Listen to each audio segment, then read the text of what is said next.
Hello, everyone, and welcome back to the Cactus Patch. I'm your host, Glitch Cactus, but you can call me Cactus. And today we have a very exciting episode for you all here today. We're going to be discussing the state of top level with none other than arguably one of the best top level Carbon players out there, Volty.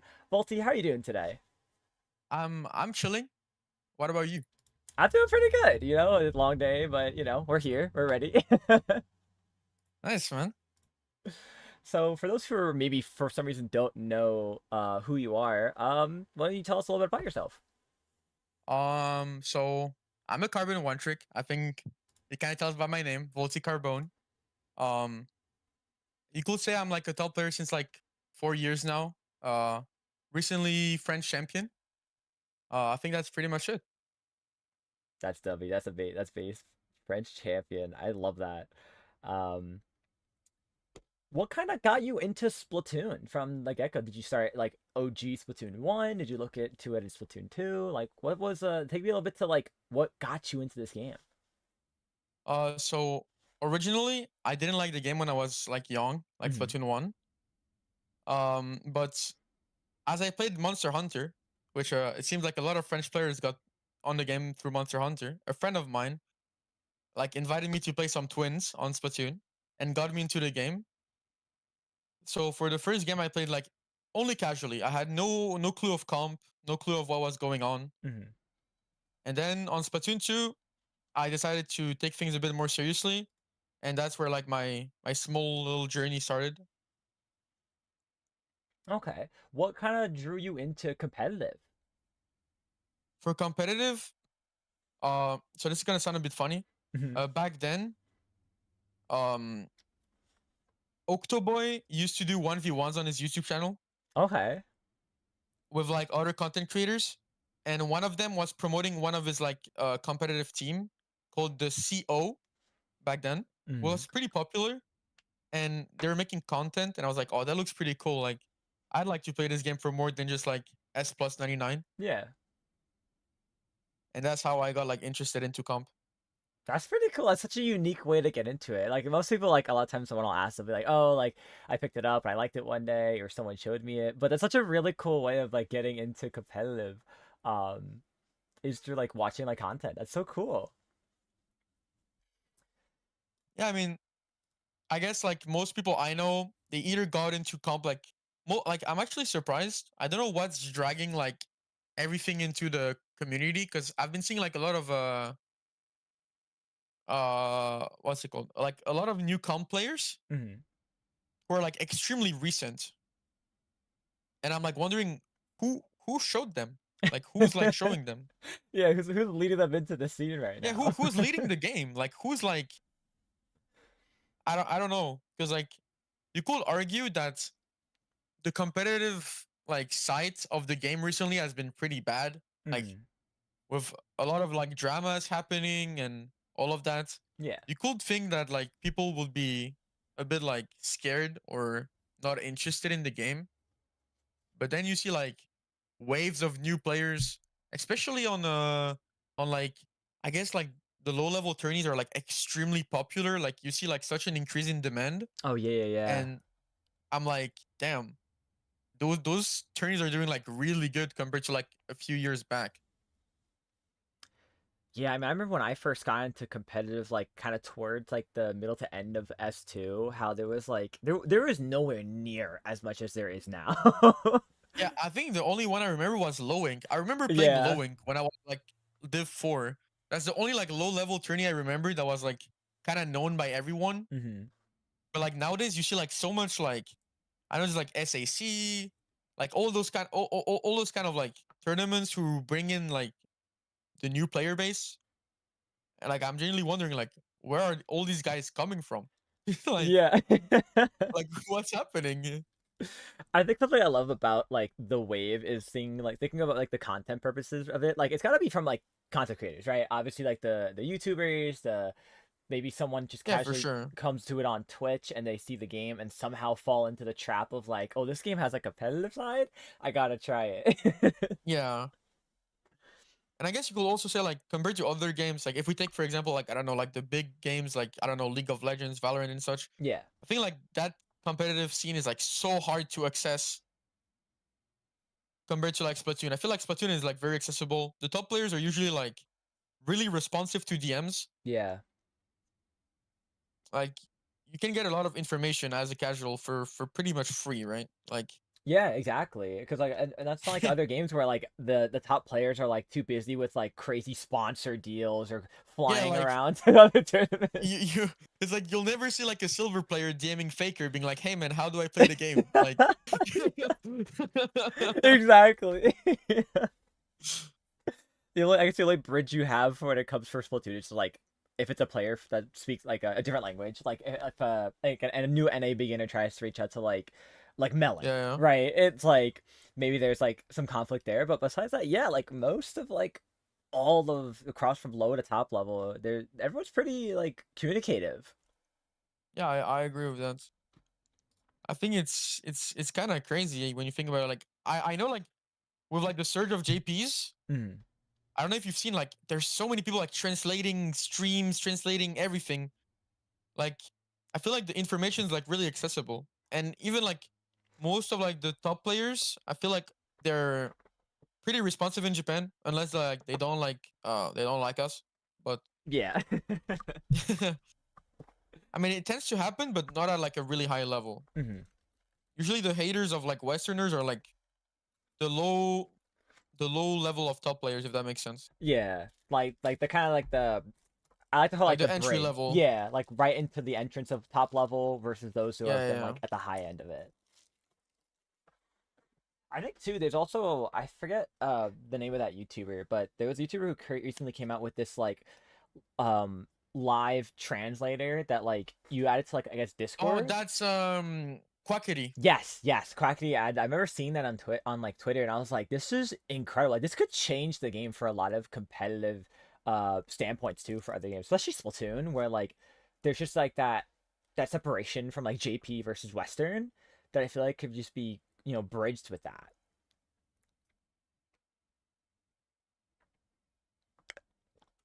But obviously, right now it's still in its like beginning phase, so there's no real telling right away.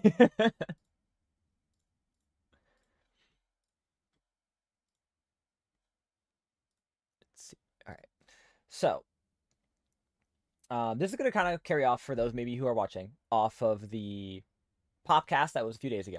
And it's a topic I really wanted to cover myself at some point as well, just because I feel like I have a lot of strong like thoughts and opinions on it as well. But obviously, we have Volta here today to kind of pick their brain about a lot of topics that Popgun had brought up. The first one really being the whole too many tourneys. And I know like for you, Volta, this might be a little challenging because I know Top Level doesn't have a lot of tournaments right now, right? It's mainly like Yeah. the occasional from like IPL or Dapple. You have Kyo's Glaze Gauntlets whenever Chara's like um gimmick tournaments whenever they pop up. So I guess the question for you is like seeing how low level, mid level just have so many tournaments, do you feel that when it comes to trying to get better, do you think there's just too Yeah. many options when it comes to like the weeklies and not enough like majors? Okay. I think there can be multiple opinions about this, right? Absolutely, I yeah. think the major one will be you could argue like instead of doing a lot of mid-level tourneys, we should just get like bigger ones with like trying to attract more people. But at the same time, there's a small issue because of time zones, first of all, Yeah. and of accessibility, right? Like for example, Alice, which like hosts paddling pool. Hmm. I think if I'm not mistaken, I think they're German. So they're like they run the tournament on like EU times, right? Yeah.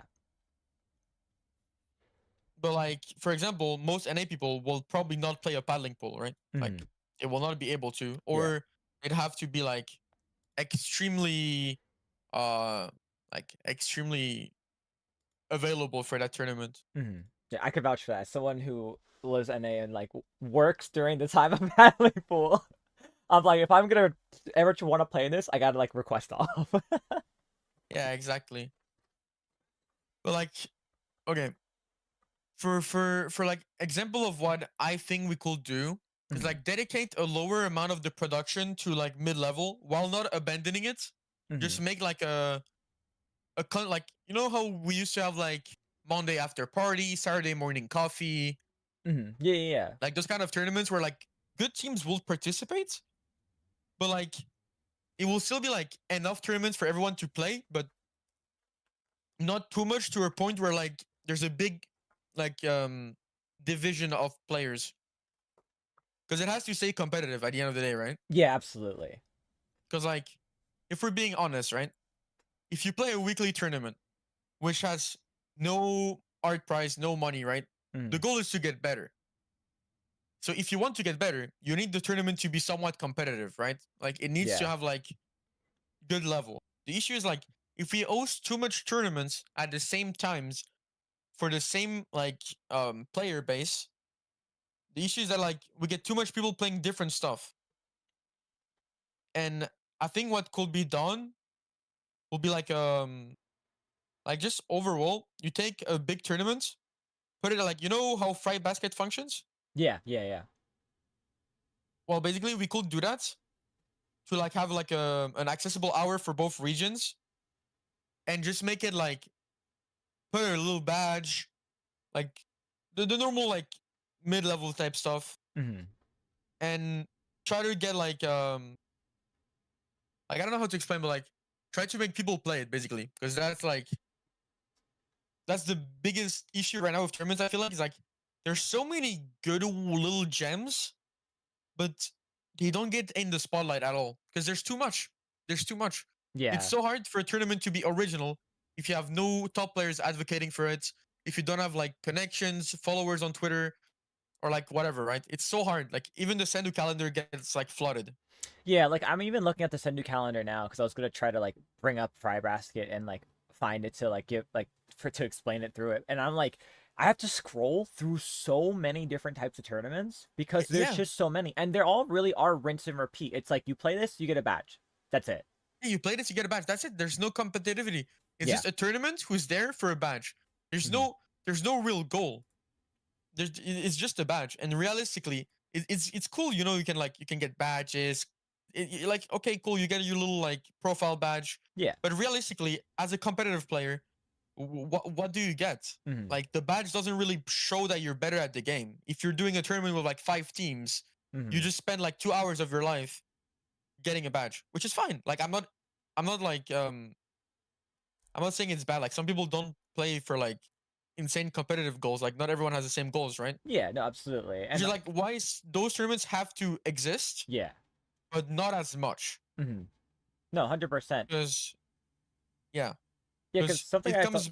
No, sorry, after you. Sorry. No, Go you- ahead. Go ahead. Go Oh, ahead. I was gonna say is like because there's so many like tournaments where it's like there's just spitting out badges, and because the weeklies are kind of so heavily focused in the Splatoon community, we see players with like up to 10 plus badges of the same of this from the same tournament, and most players aren't going to be looking at, you know, how like who else was in that tournament, right? They might see like a paddling pool win and it's like, oh, that's really cool. But because they're so kind of drowned out now, and because there's so many, badges kind of feel to me useless. They feel overdrawn, they feel overdone. Like everyone's gonna have some form of badge, especially if they're grinding this game whenever they can and competing in Yeah, whatever I agree. tournaments. So it's like the badges at one point held some kind of status. They held that you were good at this game.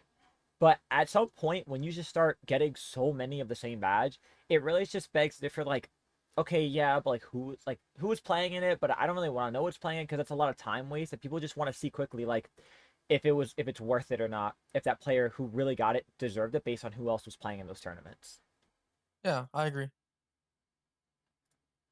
I think the biggest issue comes back to like the like the classic question of like requests and like uh how do you call that? I forgot the name in English. It's like the request and supply. I think that's how it's called. Oh, Because like if supply there's demand. Yeah, yeah, yeah, if there's too much supply for too low demand, yeah. I mean it's kind of like you kind of like the market's kind of fucked, right? Because like Yeah. there's more badges than there's like people playing the tournament with badges, right? Yeah. So you end up with like 14 tournaments, 14 different badges. Each tournament has like 6 teams minimum. The tournament will never get the traction it deserves because there's 17 like copy pasted same things, right? Yeah. With the nearly same format. And like it doesn't really bring anything. Instead of like those 14 tournament creators collaborating together and then being like, oh, let's make something bigger. Like, Mhm. let's fuse all our like player base of our tournaments who usually come to like play our tournament, and let's try to do something. Oh, you maybe know an artist that will be down to get an art prize for a tournament. Oh, let's like collaborate with them. Let's put some like put in the spotlight. Let's DM Prochara. Let's ask him to like be like, oh, Prochara, could you talk about this tournament? Like, we just made it. It's like kind of huge. We're trying to make it something big. Get in touch with like the other TOs and be like, oh, is it will the ID work in the long term and such, right? Yeah. No, I feel absolutely. like people just skip all those steps nowadays. They just make a tourney kind of randomly, slap a badge, and be like, "Oh, it's done and ready." Yeah. Yeah, that was my biggest gripe when I was like even just thinking about the topic for this because like that's something I when I got like a 5 minutes talk with Popcorn or say my thoughts in the podcast was that like there's too many individuals trying to all do the same thing and want to be known as maybe not like they're not saying it, but the way that how many tournaments we have that are such copy paste, it kind of shows that they want to be the ones to have that next big tournament. And you can't do that by yourself, and you can't not everyone can do it. You're not going to be the next Slow Ink. You're not going to be the next, Glaze Gauntlet, the next, if you're talking low level, Little Squid League.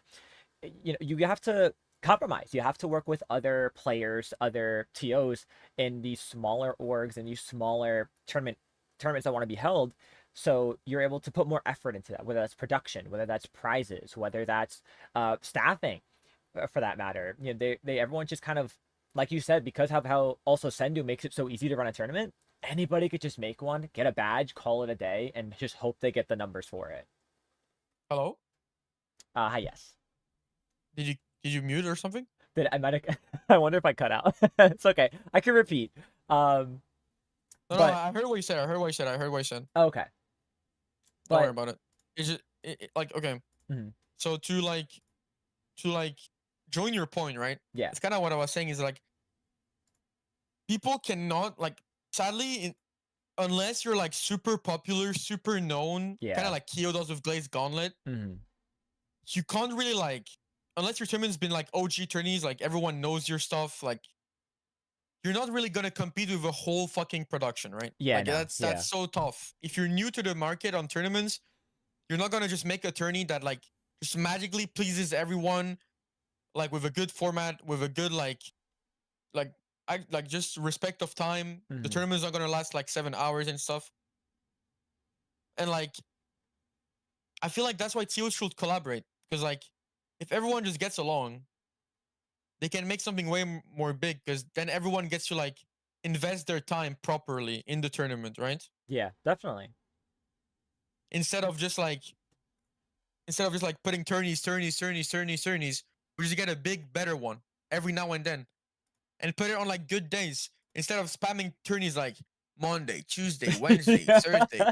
Put one on like Monday night, put one on like Wednesday night. We already have paddling pool. Mhm, Put one on like most tourneys will be hosted on Saturday, Sunday because that's when people don't work, yeah, and that's like basically for a tourney holder. I think it's like kind of god spot to get like the weekend, but it's like there's such a big like rivalry, even though there's no real rivalry. Like everyone's chilling in the scene, right? yeah, 100 But percent, like, let's be honest, getting the privilege to host a tournament on a Saturday and everyone plays it, that's like the jackpot for like the tourney holder. Like yeah, he knows he's gonna get players because it's 100%. Saturday, everyone's here, everyone can play no matter the time zone. And if the tourney is good, like Fry Basket, it's huge. You get all the good teams. You even get JPs because they don't have school. Yeah, Like that's huge, right? That's why I think to the like it's a trade-off, right? Like I stand by the logic of equivalent exchange. We have to mhm, like remove too much tourneys for the exchange of getting better tourneys. I think we're not in a game that is big enough to be able to have a lot of tourneys with good quality. We have yeah, to prioritize quality over quantity. yes, Like I absolutely. think that's the biggest issue right now. I completely agree, and I'm gonna keep referencing Popcorn probably throughout this entire thing because he just hit so many great points that I like to me I wanted to hit. A big one is also like, what is your tournament for? Like, what are you even making it for? Is it for low level? Is it for a new experience? Is it for gimmick? It's like what are you trying to make your tournament for? And something that I saw a lot of or thought of like just while we were talking is that a lot of these tournaments are aimed towards the same kind of genre of like low to mid level uh divisions and players and teams. When right now it's like that's a whole gray area. We don't need more gray area tournaments. If anyone wants to try to push tournaments out for only low level or only mid level, Yeah. which I think what we should do is that like just let's make that 3 to 4 to 5 group range. Stop piling up Div 5 and up and Div 4 to like 2 or 1 and then top level where you should have like low level should be split into 2 to 3 groups. Then you'll have your mid level, then you have your high level and top level. Instead of now it's like a huge gray area and then it funnels finally through. Because right now everyone's doing that. They're just copy pasting low ink pretty much and just hoping that, hey, if you win my tournament enough times, I'll just ban you.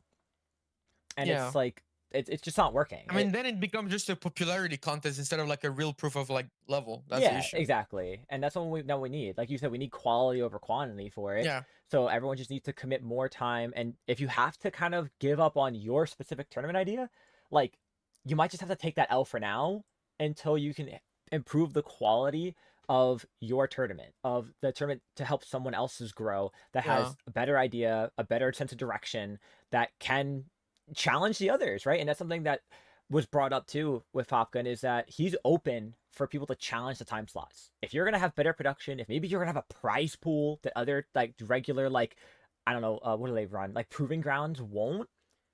That's your time. Like put in your production, put up your prize pool. People want to play in something that has an initiative like a prize pool, whether that's an art prize or Yeah. cash prize, so that they can actually work towards something and know like when I see that tournament again next time, I'm gonna grind till I can win that specific tournament.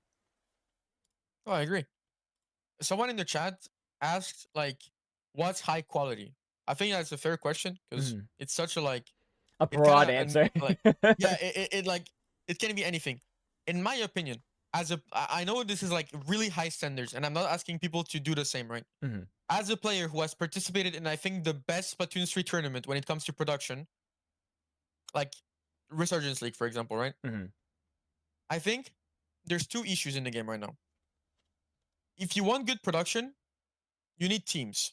Yeah. And that's kind of our fault. That's on us. You can't blame the tournament makers. That's on the top players for not wanting to commit to teams, which will be an issue I will come back to a bit later. Yeah, absolutely.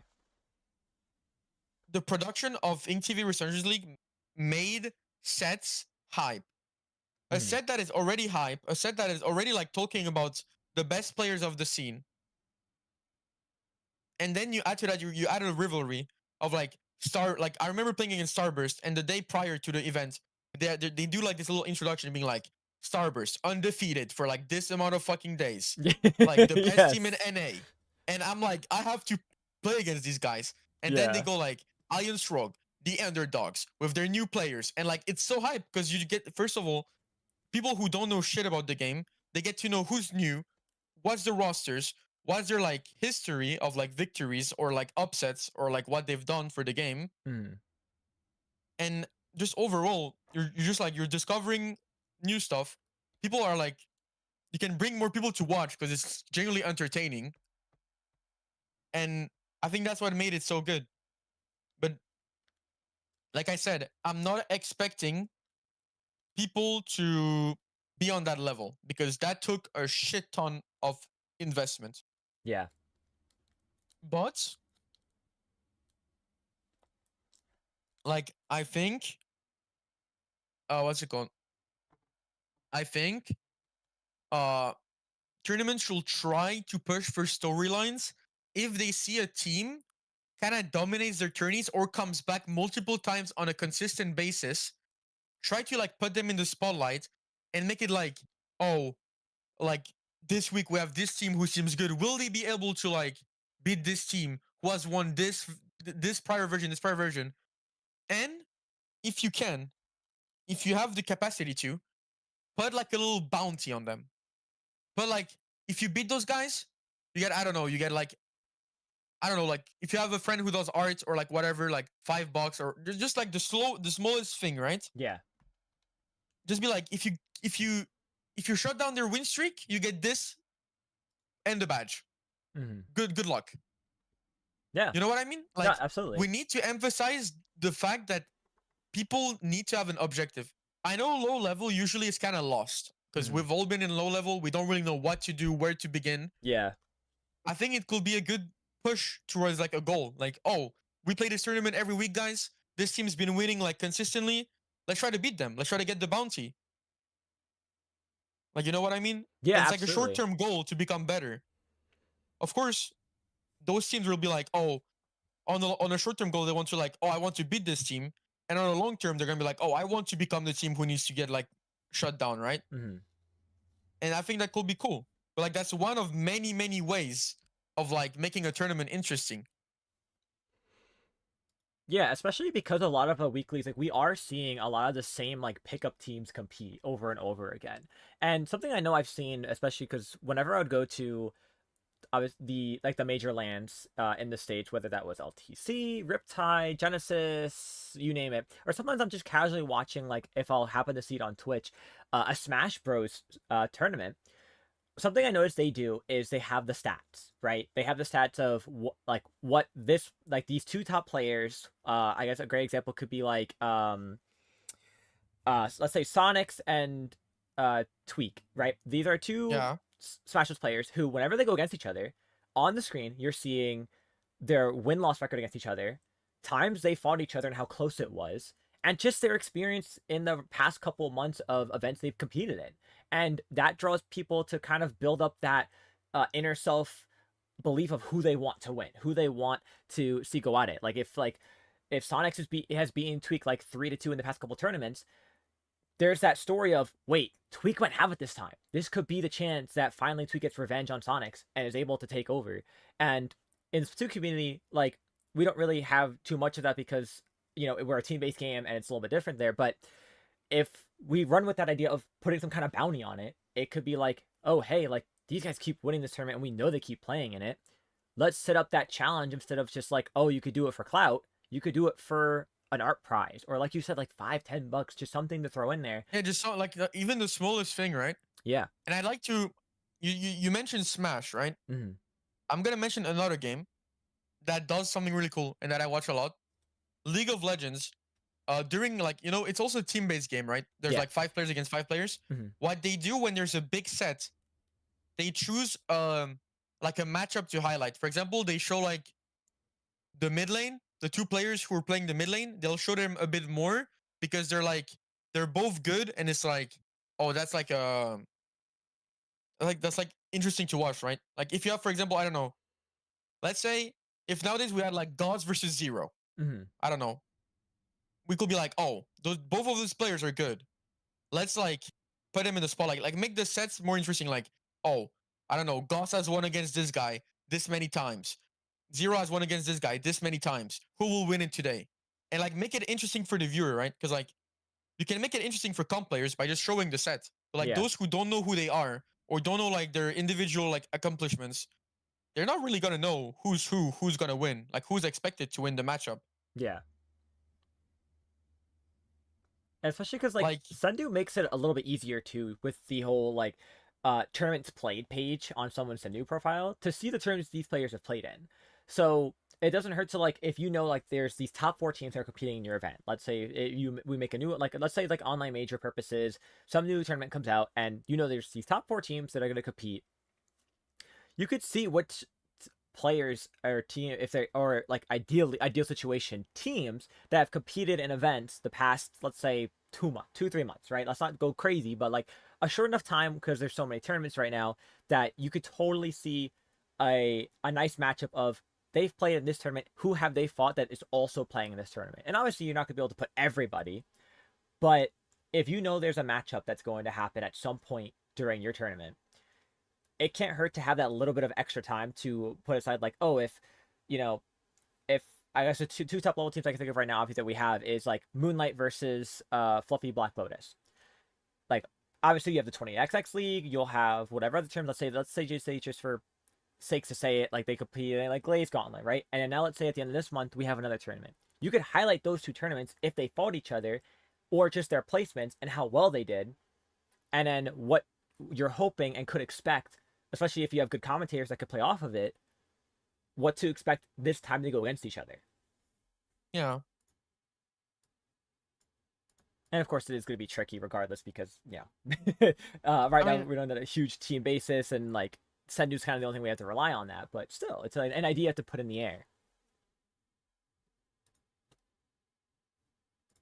yeah, I mean, like, that will require two things, right? Mm-hmm. The major thing will be like the the TOs will have to be very very aware of what's going on in the scene Yeah. because there's a lot of tourneys happening, and they will have to like kind of watch over everything, right? Just to see what's going on. And from there on, we could make those kind of things, right? But like once again, that will be like this will be like a heavy investment kind of stuff. Yeah. No, 100%. But we have to like collaborate enough to make those things possible. Give people different roles. For example, if you host a tournament, get one analyst, a guy who watches all the recent tournaments, who gives like all the feedback of like what's going on, right? Mm. Give one guy who like a group of people who prepare the actual tournament. A guy who kind of like writes the trope for like the upcoming tourney now that he has like the analyst information. You know what I mean? Yeah, absolutely. Dedicate one person's time to really doing the research on the teams that are going to be competing. Yeah, I agree. I know we've been I, like on the topic of lower level tournaments, but tournaments for top level, right? Um, yeah. there's not a lot, obviously. There's not many. And something I do want to touch on is like if there were to be I guess my big question is would top level like more tournaments? Okay.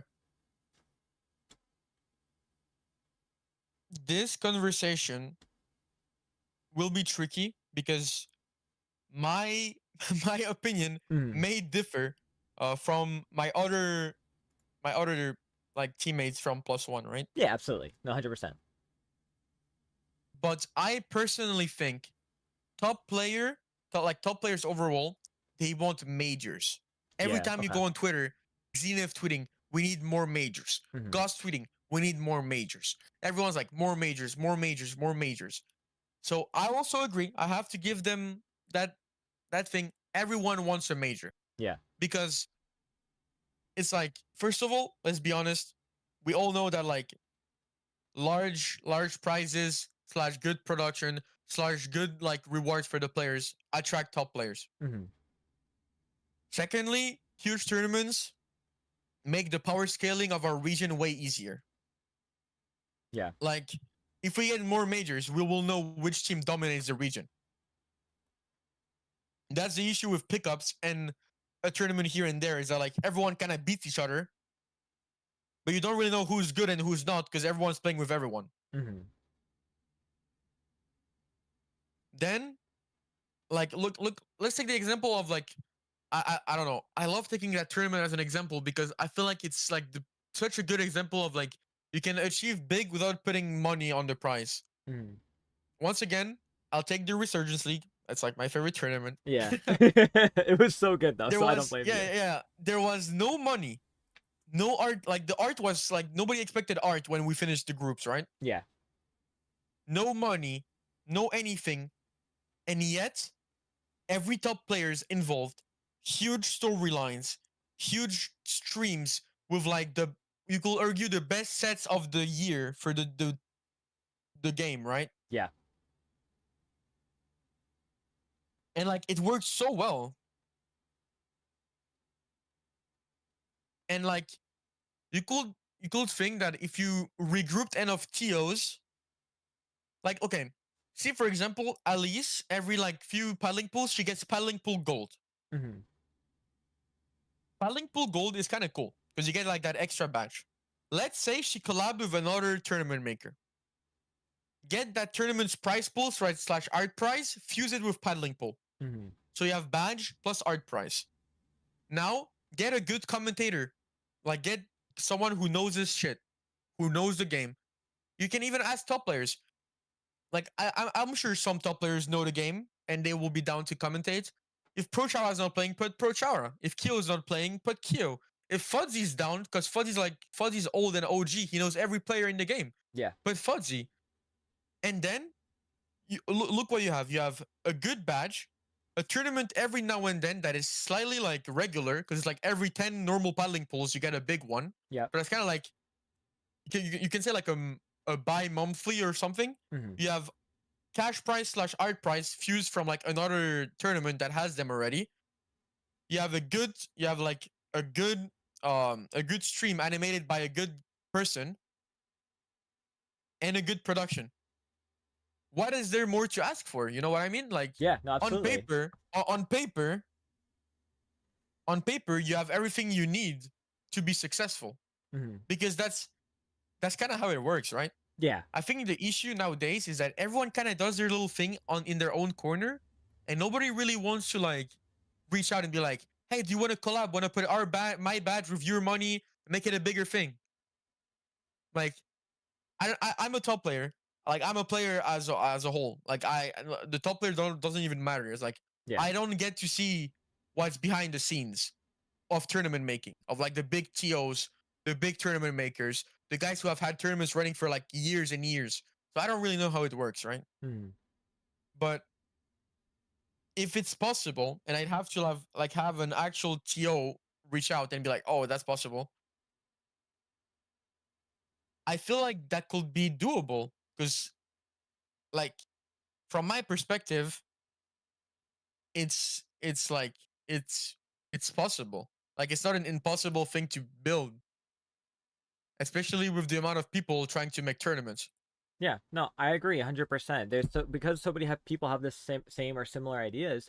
It, from the outside, it looks fairly simple to just pair with other TOs for an event and make one big event that's monthly or bi-monthly, or if we're able to build enough of them seasonal throughout the year, Yeah, that makes people want to be able to see that and be like, I want to compete in that, I want to form a team together, we're going to play in that, we're going to go after that.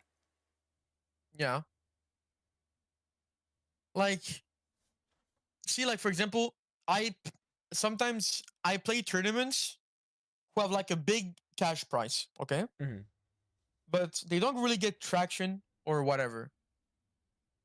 Realistically, the tournament could be way more huge, right? Yeah. But it sadly does not. But what if that said tournament collaborated with another tournament who's already in the spotlight, fuse their money with the viewership of that tournament, and be like, okay, now we make this a monthly. Hmm. It's gonna work. Like, once again, I'll take the example of paddling pool because like I feel like paddling pool is kind of like known. Yeah. I don't know. It's like Everyone kind it's of an knows OG paddling tourney. pool. Yeah. We've all been through paddling pools. Like, let's be honest. So true. We take paddling pool's visibility, slap like a random tournament who usually has like $100, like randomly, you don't know where it comes from. Fuse both. Boom. Paddling pool, it's already a known name. $100. Top players love it. We love money. And then you put a good cast, or put the same cast as usual, or just have someone like help them or whatever, just so they can like get better or have Hmm. more experience. Because like realistically, that's how you get better over time. Yeah. And then just run it every now and then.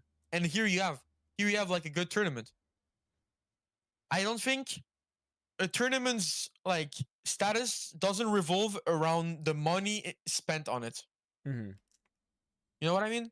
Yeah. Like people think that a major equals $500, but realistically, majors is like visibility, good cast, somewhat good production, and a slight reward, or the reward can be traded for like a way more insane of the three of those I just like said before. Yeah.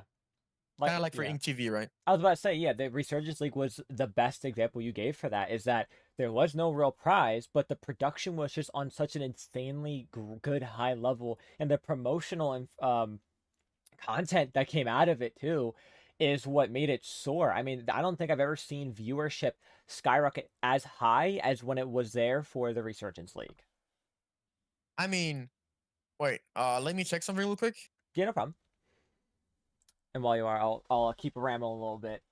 but but yeah, it's like you don't need like like, yes, cash prize is nice. Yes, art prize is nice, right? And obviously, there's so many incredible, talented artists in the community, and I'm sure one of them would love just to have also that exposure too. That help them grow as well as be able to like shine out their artwork. Um, but if you're able to hit a few of those marks, you're gonna you're gonna do wonders for not only just like yourself and your tournament, but the player interest base as well. Like obviously, like everyone plays in Lowing because everyone knows the memes behind Lowing. You get a little badge, you get a certificate, you get to say you're banned from low level because not a lot of like tournaments really say you're banned. It's also a tournament where teams grind and practice for a month to compete in what is like I like to think of like the low level, major in a sense. Obviously, it's like not really a major, but that's just kind of looking at it from that perspective of like when I used to be low level. If I was grinding when I was low level for low link, it was because like I knew I wanted to win that. I had a purpose for grinding, and it was to win low link or get banned from it, some way, some shape or form, because that is what the community has kind of deemed that kind of bridge into mid level to an extent. Because it's just so popular, everyone plays it. You build little friendships and rivalries through it, and they don't even have an art prize.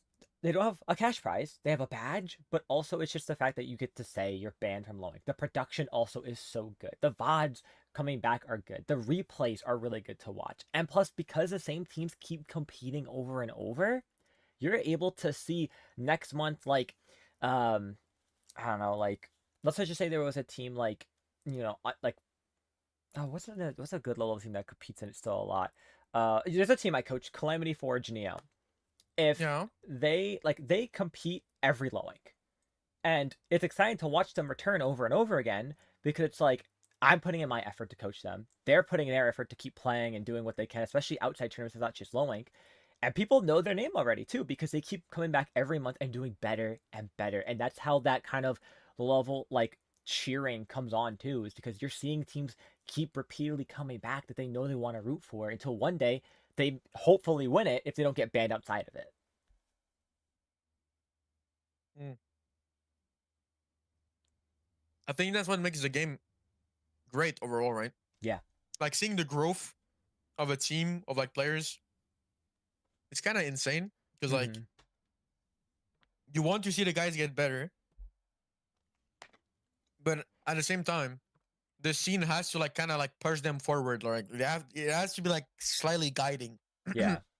What I was saying on like I remember on like the podcast Mm-hmm. is that I was saying that like back then when I was +2, so like 5 years ago, the game felt way more guiding Mm-hmm. than now. You had like a kind of forward path. You you play the game until you're like Div 1, 2. Then you get into +2. Then you grind tournaments, get connections, play more tournaments, play better tournaments, fight better players, get +1, get a team, and GG. But Yeah. nowadays, I feel like the path is like full of like obstacles Mm-hmm. because you have to We've like overcomplicated it. like you're basically like pushed to like skip so many steps. Yeah. And I think that's what's kind of like not good because to ensure the good development of the game, you kind of want the players to like develop in a healthy environment, right? Like Mm-hmm. with like and just to give people the need to play the game, right? Like if a team is always exposed to the best players and they keep losing, they're not gonna want to like continue playing or they're gonna like disband, right? Yeah. But it might not even be their fault. It might just be because like the tournaments they're playing are not meant for them, but they're not like it's not said that it's not for them because everyone gets to play, right? Yeah. Or the tournament just doesn't have like a big reputation, but everyone that's good plays it. Yeah. That's why I think like tournaments like low ink are insane Mm-hmm. Floink builds those because monthly stories, and that's what people are drawn so much to it for. And also because obviously it's like it kind of has become that like low level guided tournament that like there's like they always add a bracket if there's a huge number of teams. So like you have still like a purpose for wanting to play regardless. But it continuously helps people get that goal of like, I played the first time, I got gamma bracket. Cool. Now next time I know I want to aim higher. Next time I got beta bracket. Incredible. Now my last goal is try to get if I don't win beta, like I've got better last time. My goal is alpha bracket. The top bracket, I want to win it all and like say I'm a lowing champion. And it Yeah. feels like I, after I low level, we don't have that. I remember one tournament being just like that. I don't know if it was 20XX. No, it was something else. It was on Start GG. It was always a 2-day tournament back in like 2018. Oh god, what was the name? It was basically a 2-day tournament with multiple brackets. The first day you played like pools, and depending on your results, you were affected to like a bracket, right? Yeah, yeah. And usually top players will play that, and it will always like be insane. But I forgot if it's like I don't know if it's 20XX or it's something else, but it was something in the style, right? Kind of Mm-hmm. like I don't know if you were there, if you were around when Kings determined Kings, or like no, it was Crown, my bad, Crown. When Crown was around. I got into competitive, I think, a little bit after it ended.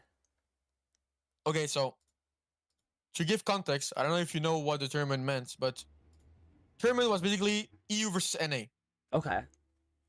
and whoever won was like crowned the best region of the two. Yeah. Uh, for context, we're in a context where both regions are pretty good together. It's not like today where the NA stomps Europe constantly. Mm-hmm. So it was way more like it was way more competitive. So people were like, "Oh, who's gonna win? Like, is it gonna be Keo?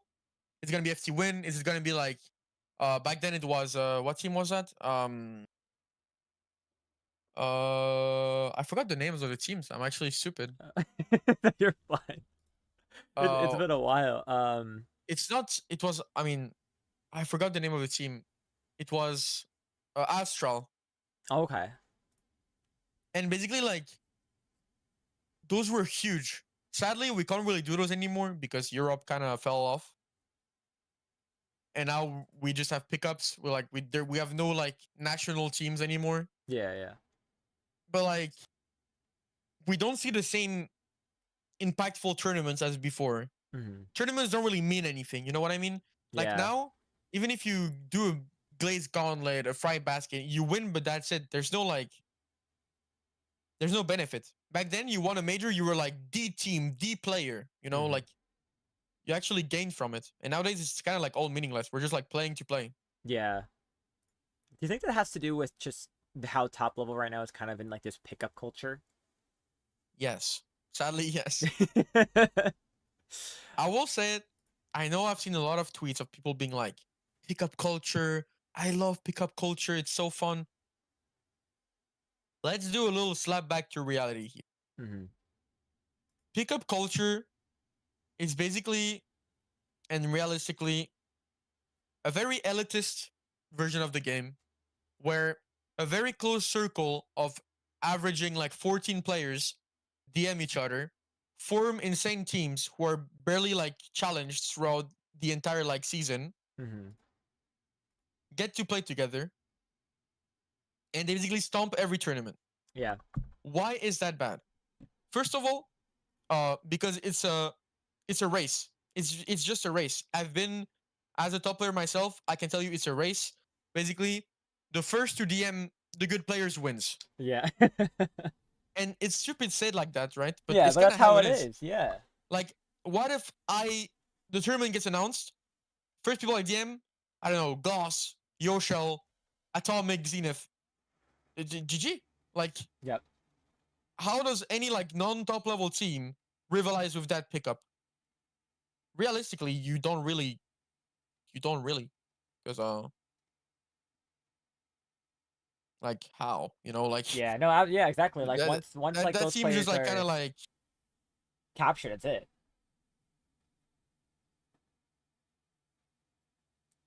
What would you say like?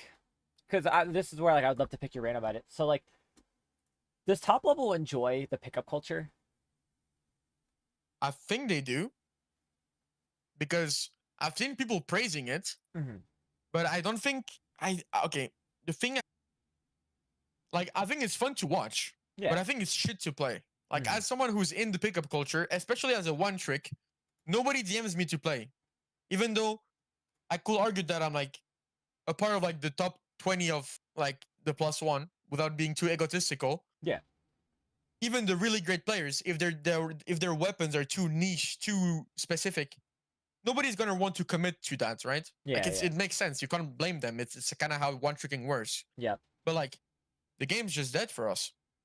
Because who's gonna go DM the fucking one trick who just plays that one weapon when you have like other top players who play everything, right? Yeah. Yeah. But then at the same time, where's the diversity, you know? Mm-hmm. There's no diversity because there's no commitment. Because you know that like you don't really care about committing, because anyways next tournament I'll be DMing Kyochan and Kyochan will play bucket for me. Yeah. And if Kyochan can't play, I'll just DM Jared. And if Jared can't play, I'll just DM Goss. If Goss can't play, I'll just DM Gray.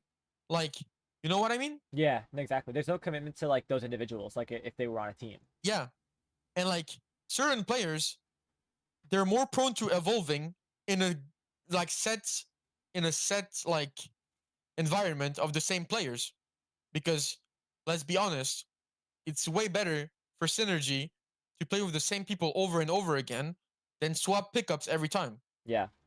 Especially when we know that like people like to switch their weapons often. People like to try things. Like you're never like fighting the same thing, but you're Yeah. also like never playing with the same thing. So like what happens now? You know, like Mm-hmm. what do we do? Because the lack of teams stops the production like evolution, because there's no teams, there's no storylines. You can't make rivalry if nobody's rivaling like rivalizing against each other. Yeah. Everyone loves each other, everyone plays with each other.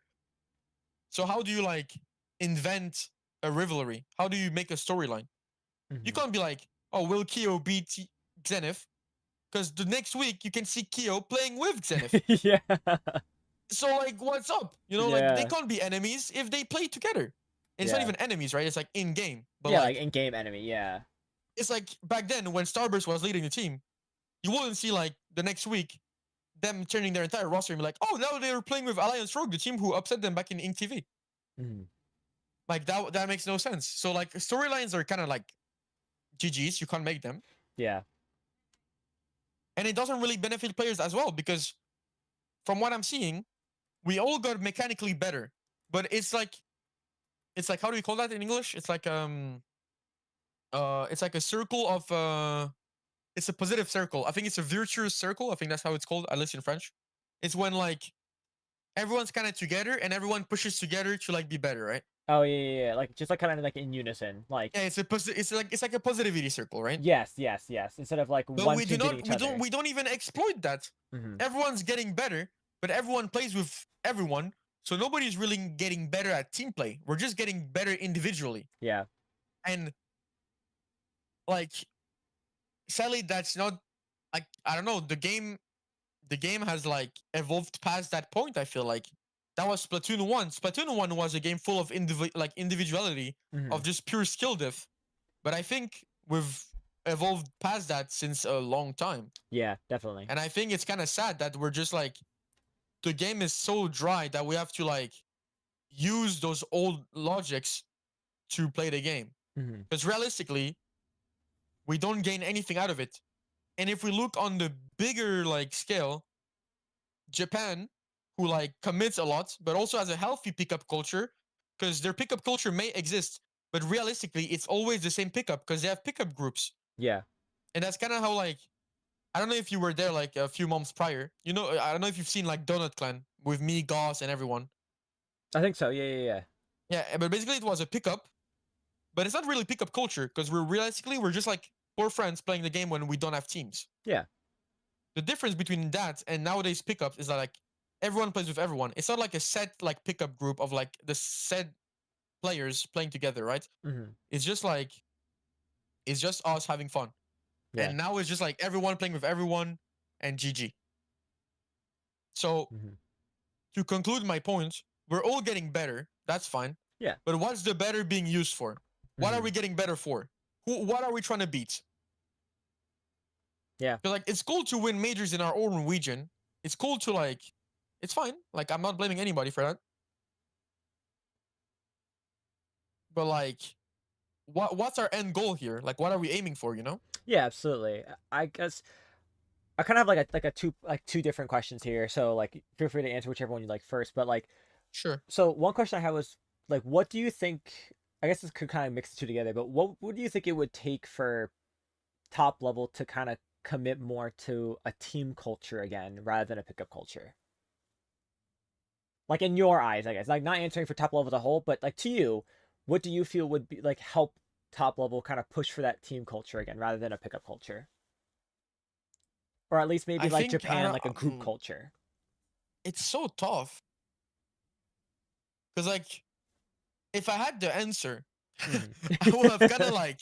I think if we had the answer, we kind of will have already been doing that, Yeah, right? yeah, would have done it. Yeah. But I think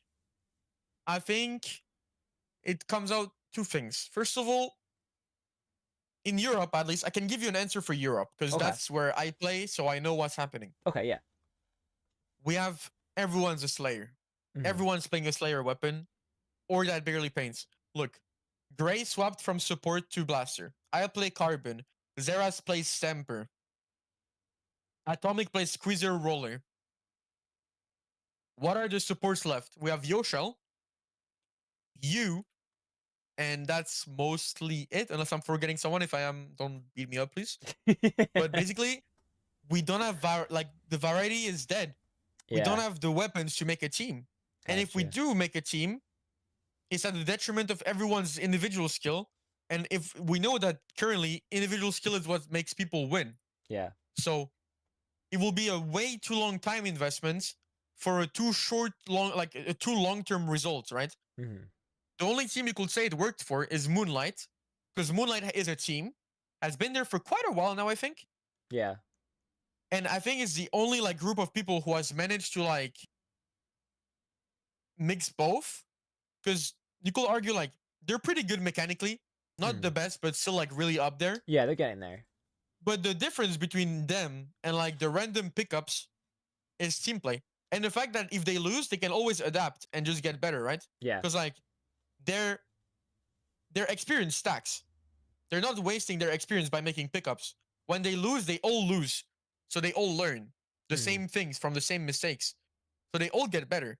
Like, for example, I could talk about Basil, for example, who's been a player I've played against multiple times at multiple occasions. Will it be tournaments, scrims? And no matter the outcome, will it be winning, losing, or whatever? Every time I play against them, like, I see the progress they're making Hmm. at like different things. I remember scrimming Basil a few months like back, and they were like weak to flanks. Nowadays, they're like a flank counter like demon.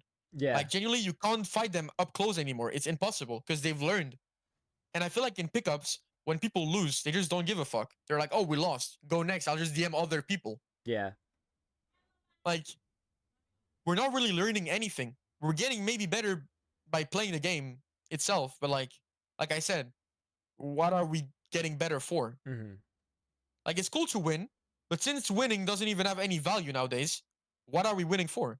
Hmm. Like it's cool you get your $300, but realistic, what's the long term goal? And to be fair, you could also blame the fact that there's no more like NA champs, French champs, EU champs, blah blah blah. Yeah. Yeah.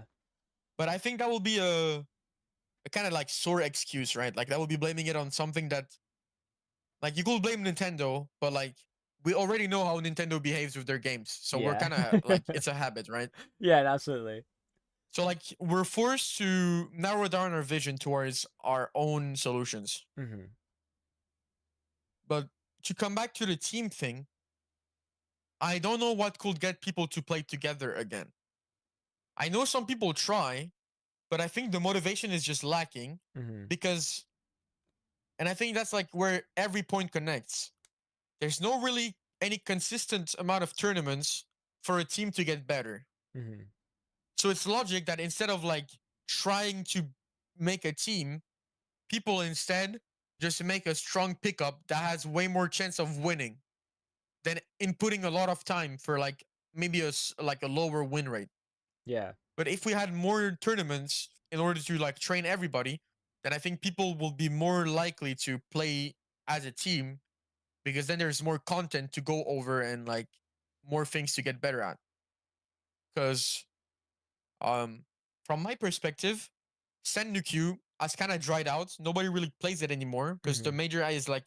the majors is really like easy to access. You don't need to play a lot. You just do like the needed amount of sets to like be placed, and then it's over. You're qualified, right? Yeah. Then X rank doesn't really bring us anywhere.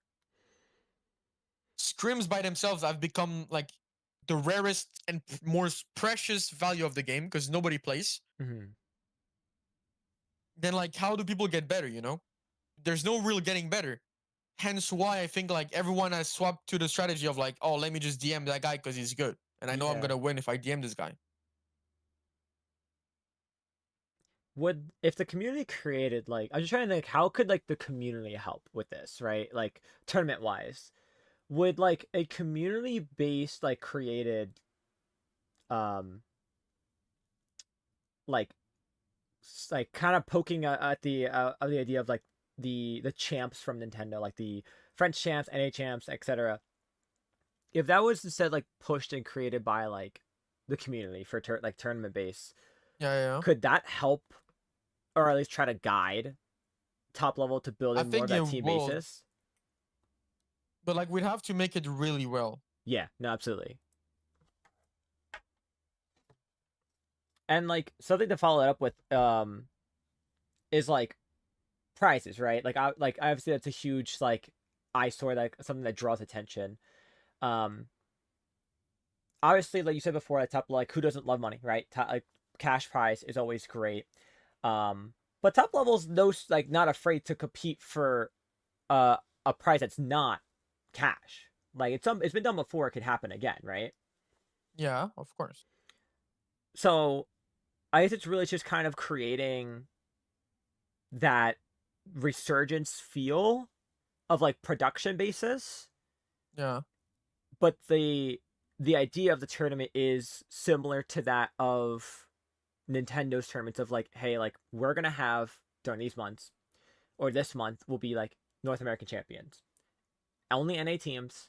You have to, and the winner of that will fight at the end of the year or at the end of whatever in a community ran world champs to an extent, right? Or like if anything or I guess like how it was I forget what the name of that tournament was, but was it when you mentioned earlier like crowns where it's like NA versus EU where we're just kind of building that back up again and kind of forcing that culture back into top level where it's like, hey, if you want to compete in this for this great production, great prize, you got a pair of players in your region. And I wonder if that could be the push that might be needed. I mean, you'd get teams by making like I just don't know how you could like reproduce the whole like engagement to French champs, like European champs and such, right? Yeah, Because yeah. like that's huge. But like, of course, that will bring people to play together and might create like long-term projects. But like once again, it comes back to our first point. Like the level of production required for that Yeah. will be like insane. That's why I think like it's like people need to like get together and do something because if each like class of people does whatever, we're not gonna get anywhere really. Yeah. Like if top players keep playing and not really paying attention to tournaments, if TOs just keep making tournaments without really paying attention, and if like people talented with production can't really work with their talents and they're just not gonna apply it to the game. Hmm. Hence why if everyone gets interested to everyone, it's a win-win for everyone. Because we can make the tournaments better, we can make like better production, we can make better everything if you think about it, right? Yeah, absolutely. It just comes down to breaking that barrier of being either scared or worried or too filled with your own ego for because I don't know if people aren't like that, but that's just something that is a factor of like being too full of yourself and your ego to ask for that help or to push to help others. And like let's not be strangers. Like at the end of the day, like the Splatoon community is one of the most kind of unison or friendly communities there is out there. You can, like you said earlier, like when we were talking, that you could DM a top player and they'll respond to you. They'll say something. Yeah, Like they they will. will see it. So let's not be afraid to message each other if we're like on similar levels, especially on the production side, and put more effort into these side productions. Like obviously Dapple Productions and IPL have their own teams that do their thing, right? But this is more for those like smaller organizations that are trying to build up, or those smaller tournament runners that are trying to get something off the ground. As much as I'm sure you'd love to be your own, tournament organizer and be the one to be like, oh hey, like I started this tournament from the ground up and look where it is now. It's not Yeah. realistic. It's just not. And especially in a time where there are so many copycats. You got to be the one to do something different. And it's not by making your own different type of tournament. It's by changing the trajectory and helping where it's needed with someone else rather than making your own. Yeah, I agree. I know some people have tried it in the past. I know Chara has a server with like some top players and some TOs, but it's mostly for like map polls, or like maps we should play in competitive and which one we shouldn't. Yeah. But I think we should push that slightly further, because from my perspective, okay, Mm-hmm. when those subjects are being discussed, they're being brought to the table.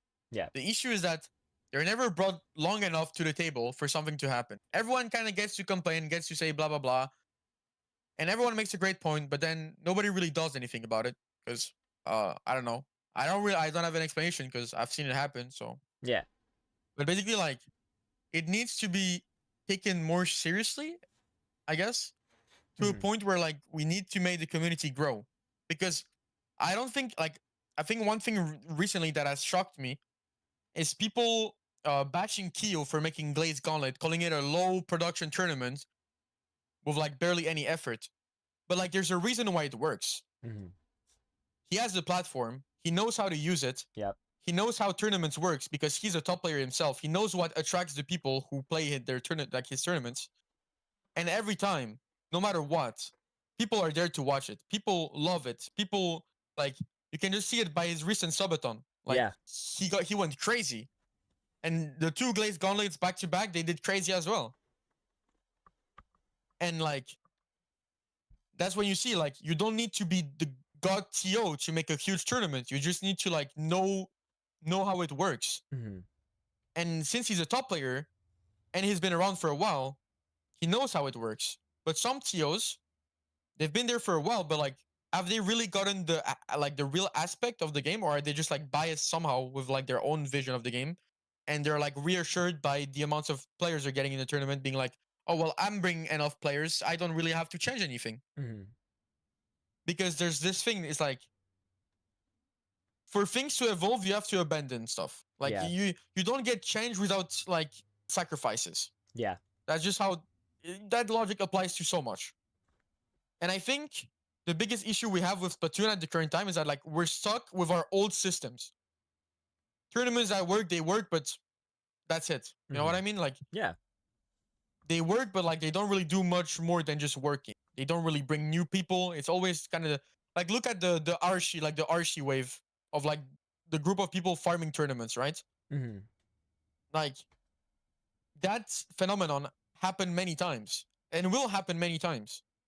But like, what is it really getting them in the game, or what is it really doing for the community? Not much. They're just getting badges. We've Yeah. said it already, right? Yeah. Exactly. It's just badge Badges don't farming. really have value. Yep. But like, since since these people bring like visibility to tournaments or like enough players, maybe the TOs are coping and being like, oh, well, it's working. Let's just continue doing it. Mm-hmm.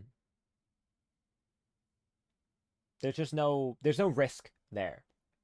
Yeah, It's there's no like, risks yeah, being taken. yep. It's just this works. It gets me the viewership. It gets me the player basis. It gets me the commentators time. Like it gets me to keep doing what I'm It needs to doing. be everyone's talent put in the spotlight, Yeah. because right now we're not taking any risks. We're Mm-hmm. sticking with what's good, and we're not like, Experimenting.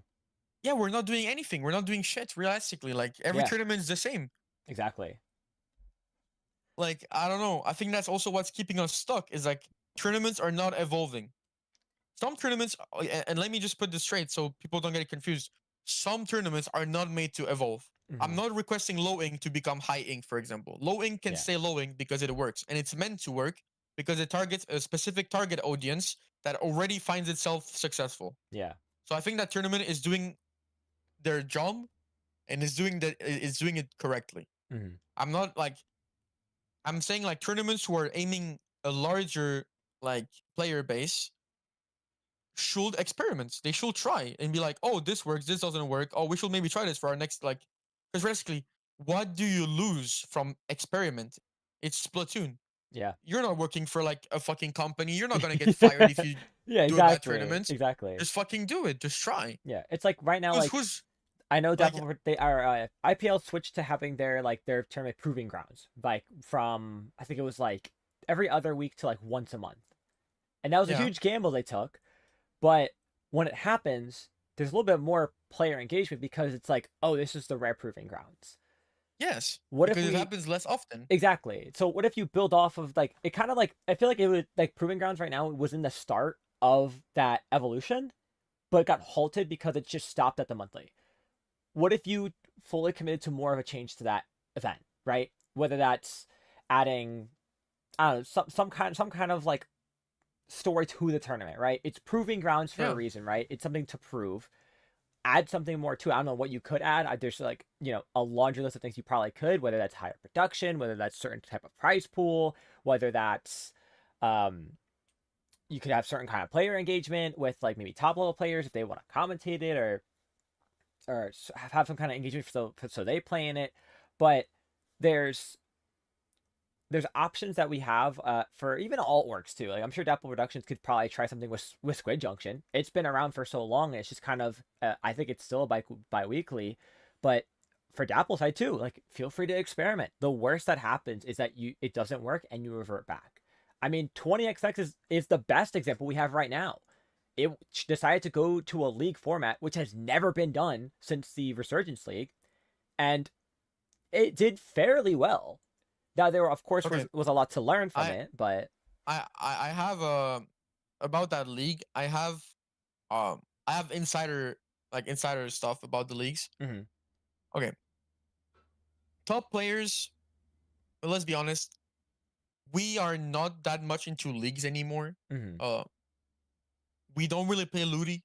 We don't really like do those kind of things anymore. yeah, Um, the thing. Okay, let's be let's talk facts right now. It's like the reason why 20XX League worked is because the teams were pretty great. mhm. I think there was a cash prize if I'm not mistaken. Yes, there was. I believe so. So Yeah. it brings people to the table, right? Mhm, I think the difference between like a league that will attract top players and a league that like kind of uh like fails in the making is that um it's honestly just the production. Like I don't like repeating myself because it's kind of like I'm kind of trying to find a point that's original, but like mhm, realistically, leagues are the best thing to make storylines because a league has a whole like season of people qualifying, and of those qualifiers, you can make a story. Will this team upset the team that beat them in the pool, like in the bracket phase? You know what I mean? Like mhm. you can make so much with a league. It just needs to be handled the perfect way. Yeah, Because a league with poor management or like poor thingy just becomes like kind of like boring and like until the last fucking second of it, right? yeah. Like people just watch the playoffs and that's it. My point will be the death of bi-weekly, weekly, monthly is the biggest impact on like the game. Mhm, Because like you said, Proving Grounds took a gamble with leader, right? mhm. And what's it called? That's the problem with the game right now. Is that everything's a weekly. Everything's like everything happens at the same time. And it's every week. So uh like realistically, what's gonna happen? What's gonna happen is that like we get overwhelmed with tournaments. The tournaments themselves lose value because they happen every week. Yeah, And that's what I was referring to back then is that like some weeklies are needed. yeah. You need paddling pool, you need blah blah blah. Kind of like back then, we had Saturday morning coffee, we had Monday after party, but we need tournaments that are like we need tournaments that are like happen less often but have more engagement. Mm-hmm. That's kind of why Gauntlet, like Glazed Gauntlet, works so well. It's because we've brought it up during the podcast, right? Mm-hmm. Glazed Gauntlet kind of happens whenever the fuck Keo wants to. Yeah, exactly. It's whenever he feels like it. But since it happens randomly,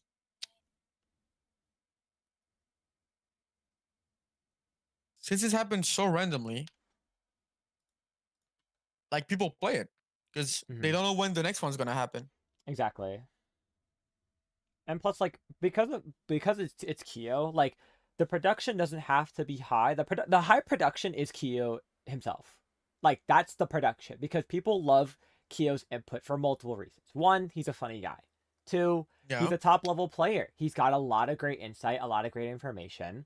Three, he knows most of the players that are competing once it gets to like the top six, top eight teams. It's like Keo knows them, knows what to say about those players and what they're doing, and is able to give good information on it. And for Keo, that works great, and that's all that Keo needs for the Glaze Gauntlet. That's all that type of tournament needs.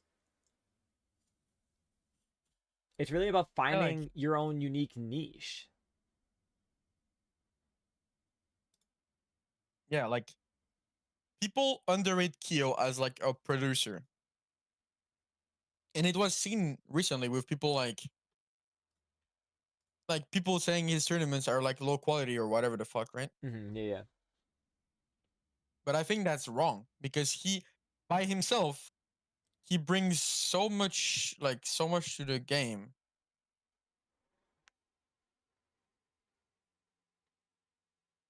Like he has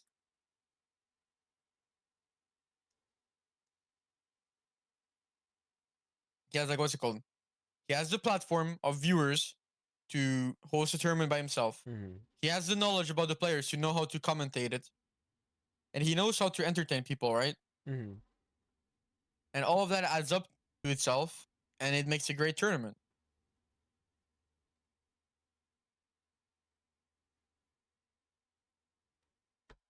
Yeah, But and like, there's also the fact that like Keo will also just watch other players' streams, which helps a lot for those players as well, like giving their perspective too, and you can hear their yeah, call outs. And Keo even mentioned that those call outs too, if they're good or not, and like people could take notes on that if they really wanted to. yeah, I agree. It's like it's also like okay, what's so original about Keo's stream is that, like you said, it's not just a spectator POV. We get to see like the POV, like the inside of the team. We hear the call outs. We see the like the everything happening in real time. You get like the background of what's happening, right? And I think like that's for a casual, that's like amazing. Like you see what's going on behind like your favorite team like tournament set while having Keo's like input on it. Mm-hmm. Like there's so much to learn. But to like to come back to the whole point, I think we've kind of went over like the tournament issue as a whole. Mm-hmm. Uh it's like it's kind of the connection between like production, POs and players. Like it needs to be done. Something needs to be done. The major actors of TOs and major like actors of players and production need to get along somehow because otherwise we're never gonna go ahead. Like basically we're gonna keep staying stuck if we don't get all along together. Yeah, and like I know like something I liked about so sometimes we've seen through obviously different posts, whether it's on Blue Sky or Twitter or wherever, or talked about from by Popgun, is that like behind the scenes, like Dapple and IPL talk a lot, and they have a lot of same ideas. Like I know IPL want to run a league, but then 20XX happened, and Dapple even told them that like, hey, we're doing a 20XX league, so you have to hold off on your idea. And it says that they communicate with that, and I think it's time for like others that are smaller than those orgs to follow suit, talk to each other. It's not hard. You shoot a DM. If you want, make your own, like, I think, what is it called? The TOs Guild? Like, you could make your own, like, server of just TOs of all the smaller orgs and merge together all your different ideas and, like, start spitballing. Start, like, take a month's time to, like, not host your own events, depending if they're not doing well or not getting the engagement you wish you did, and put a lot of your efforts in there. Have the next I high agree. quality tournament. Have some artists or friends or put a couple dollars on your side to have a cash prize. Like DM commentators. I get DM'd to commentate a number of tournaments on like the weekly basis, and sometimes I'm available, sometimes I'm not. Lately, not obviously because I compete, but like people will respond, and No, I it's not like agree. you're paying the commentators. We all do it for the same reason, just because it's fun and we enjoy it. It's just taking that step. Yeah, like we said, it's a fusion of everything that needs to be done. It's not really the fault of any of each parties. It's kind of like everything needs to get together, right? Yeah, no, absolutely. And I'm just thinking about it now. This is like just me spitballing, just because like, I'm curious, like your thought takes on it. This is kind of referring back to what I was talking about, like the community-based like championships. But Yeah. what if instead of like how we've seen it done, right, where you take a couple months, have a couple of um individual like tournaments and such, where it's like, oh, like you have a qualifiers, all this. What if instead of just like a huge like qualifier type of thing, what if it was just like a league, an NA versus EU league, Look, if anything? do you do you follow football? Not as much as the Okay. average football fan. I don't know if you've seen the new format of the Champions League, hmm but basically now it's a big pull. It's instead Okay. of being like a huge tournament, they've turned it into like a huge season. If you think like a whole season of it by itself, Yeah. teams play each other, and depending of the matches they win or lose, they go to the next like they go to the Champions League or they play like tiebreakers or they get kicked out. hmm Sadly, we don't have enough players to do that kind of thing. Yeah. But if we had more people, like if we had like a good player base ready to like settle for teams, that would be huge because that would fuse everything. You will hmm have a league by itself who hmm basically just serves as like a group stage, a huge playoff season, and then you have like a huge set at the end. So you'd have like kind of how a league works. Like some matches are more interesting than others, Yeah. but everyone will have different sets for their like different desires, right? Like someone wants to watch this team play, they can. Yeah. And then at the end, you have a huge top cut that kind of like filters out the teams. And with how the format of the Champions League works, like there's a lot of upsets happening. hmm So a lot of like teams who are unexpected to qualify actually qualify, and then you get to see like crazy shit happen, right? Yeah. And that's kind of what you want to see as a viewer is like you want surprises, right? Like you want to see certain teams be like, oh, upset, oh, this team won against those guys. How? I think that's also what we need, right? Like we need to rethink formats, not like for tournaments themselves, for like new projects. We have to like see what we can do that would bring in engagement while keeping it like accessible for top players hmm and like schedules, right? Absolutely. Because scheduling is the biggest thing right now. Like, look, the thing in TV used to do, like depending on the team, we will adapt sets like when they're played, right? So hmm it matches both teams.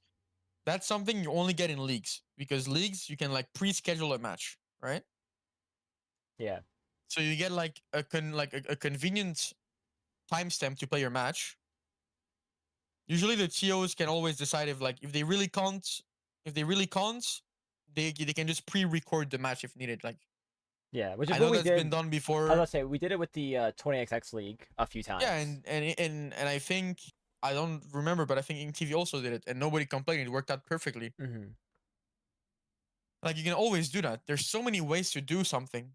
It's just that like I think we're not pushing for the limits of the game. Like we're kind of like stagnating at the same thing Yeah, over and over again. we're too comfortable. Yeah.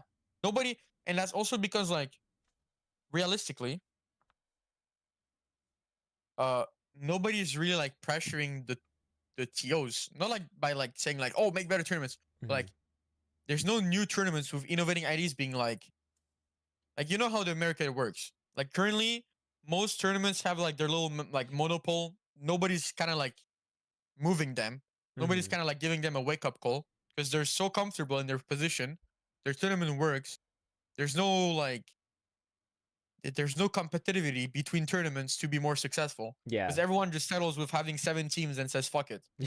Yeah, there's no pressure to try new There's no things. pressure to innovate. There's no Yeah, innovation. yeah. It's There's no like, new things. yep, It's yeah. always the same.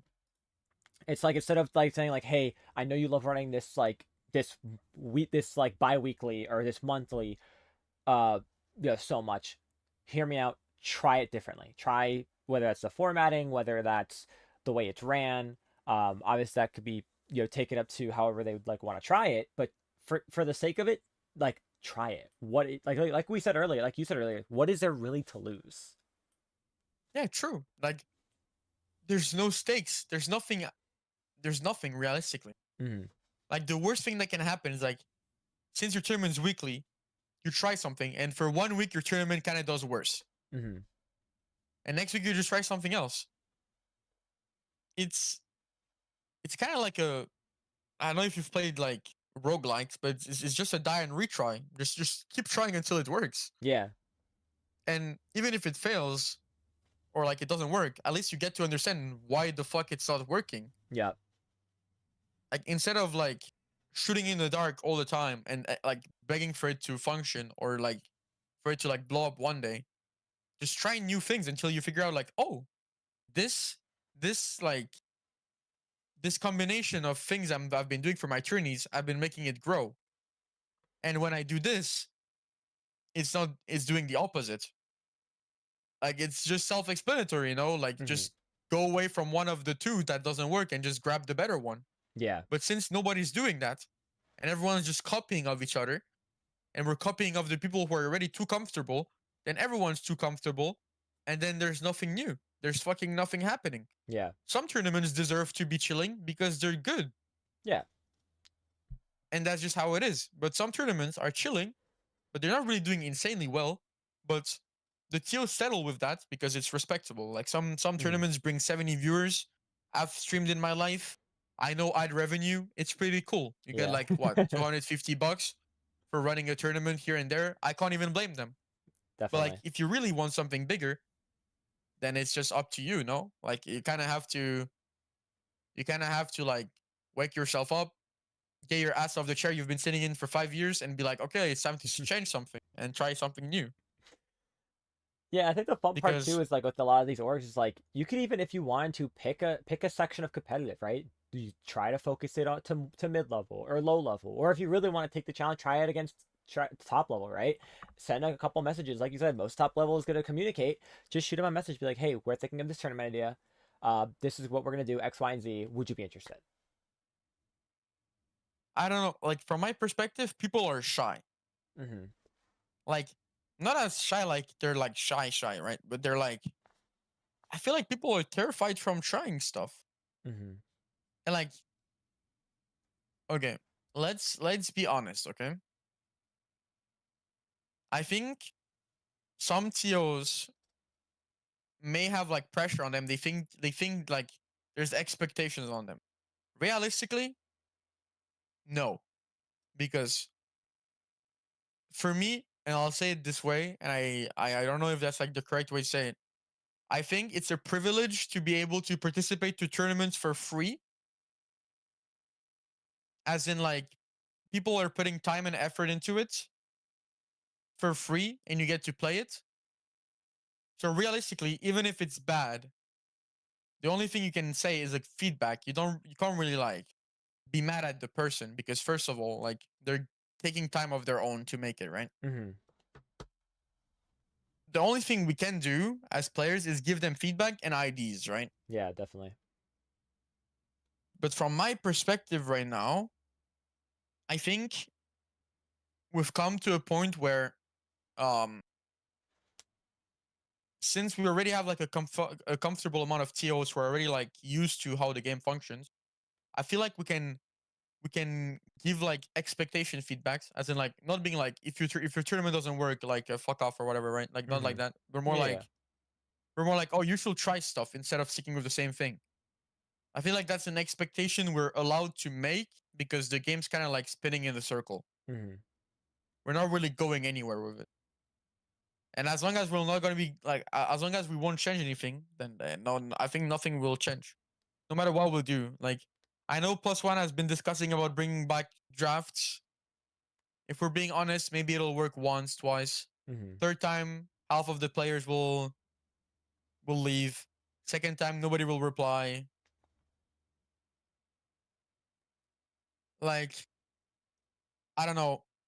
I feel like change needs to be done from every side, and expectations are set on everyone Mm-hmm. because realistically, everyone contributes to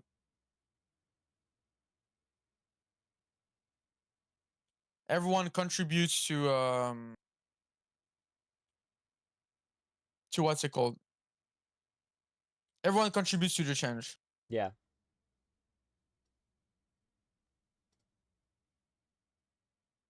It just And I gotta think put that's in the how I effort see for it. it. Yeah, absolutely. No, I agree. Like everyone's gonna be everyone has to play their part in it if we want some kind of change for it. Yes, I agree with that. And I think if that change doesn't come, it's kind of cooked. Yeah. As in, Yeah. the community is not gonna die, but we're not gonna move on from what's happening currently. Yeah, we're just gonna stay And stalled. it's boring. Like, I'm Mm-hmm. sorry to say that way, but as a player, it's boring Mm-hmm. because we always play the same. We always compete the same. We always compete the same way against the same people. It gets repetitive for everyone. That's why I feel like change needs to be done. It's Mm-hmm. easy to say change needs to be done when you're the one who has to do the least, right? Yeah, no, absolutely. But from my perspective, I feel like change can be done. Let's put it that way. Change can be done. We just need to give ourselves the keys to do it, right? Like, No, it's kind absolutely. of like we have to all work towards it, and we need to be comprehensive towards the speed that it's going at, Mm-hmm. because this is not going to be an overnight change. No, yeah, it's like it's a long term. Of course. For my own curiosity's sake, what is Yeah. something different you would like to see or to compete in that maybe you have in the past that you've enjoyed that wish would come back or that could be Well, implemented? I'm extremely biased That's because fine. That's okay. That's why it's I'm specifically extremely directed at biased you. because first of all, the fact that I'm a League fan, like League of Legends, Mm-hmm. that's a game known for its like storylines.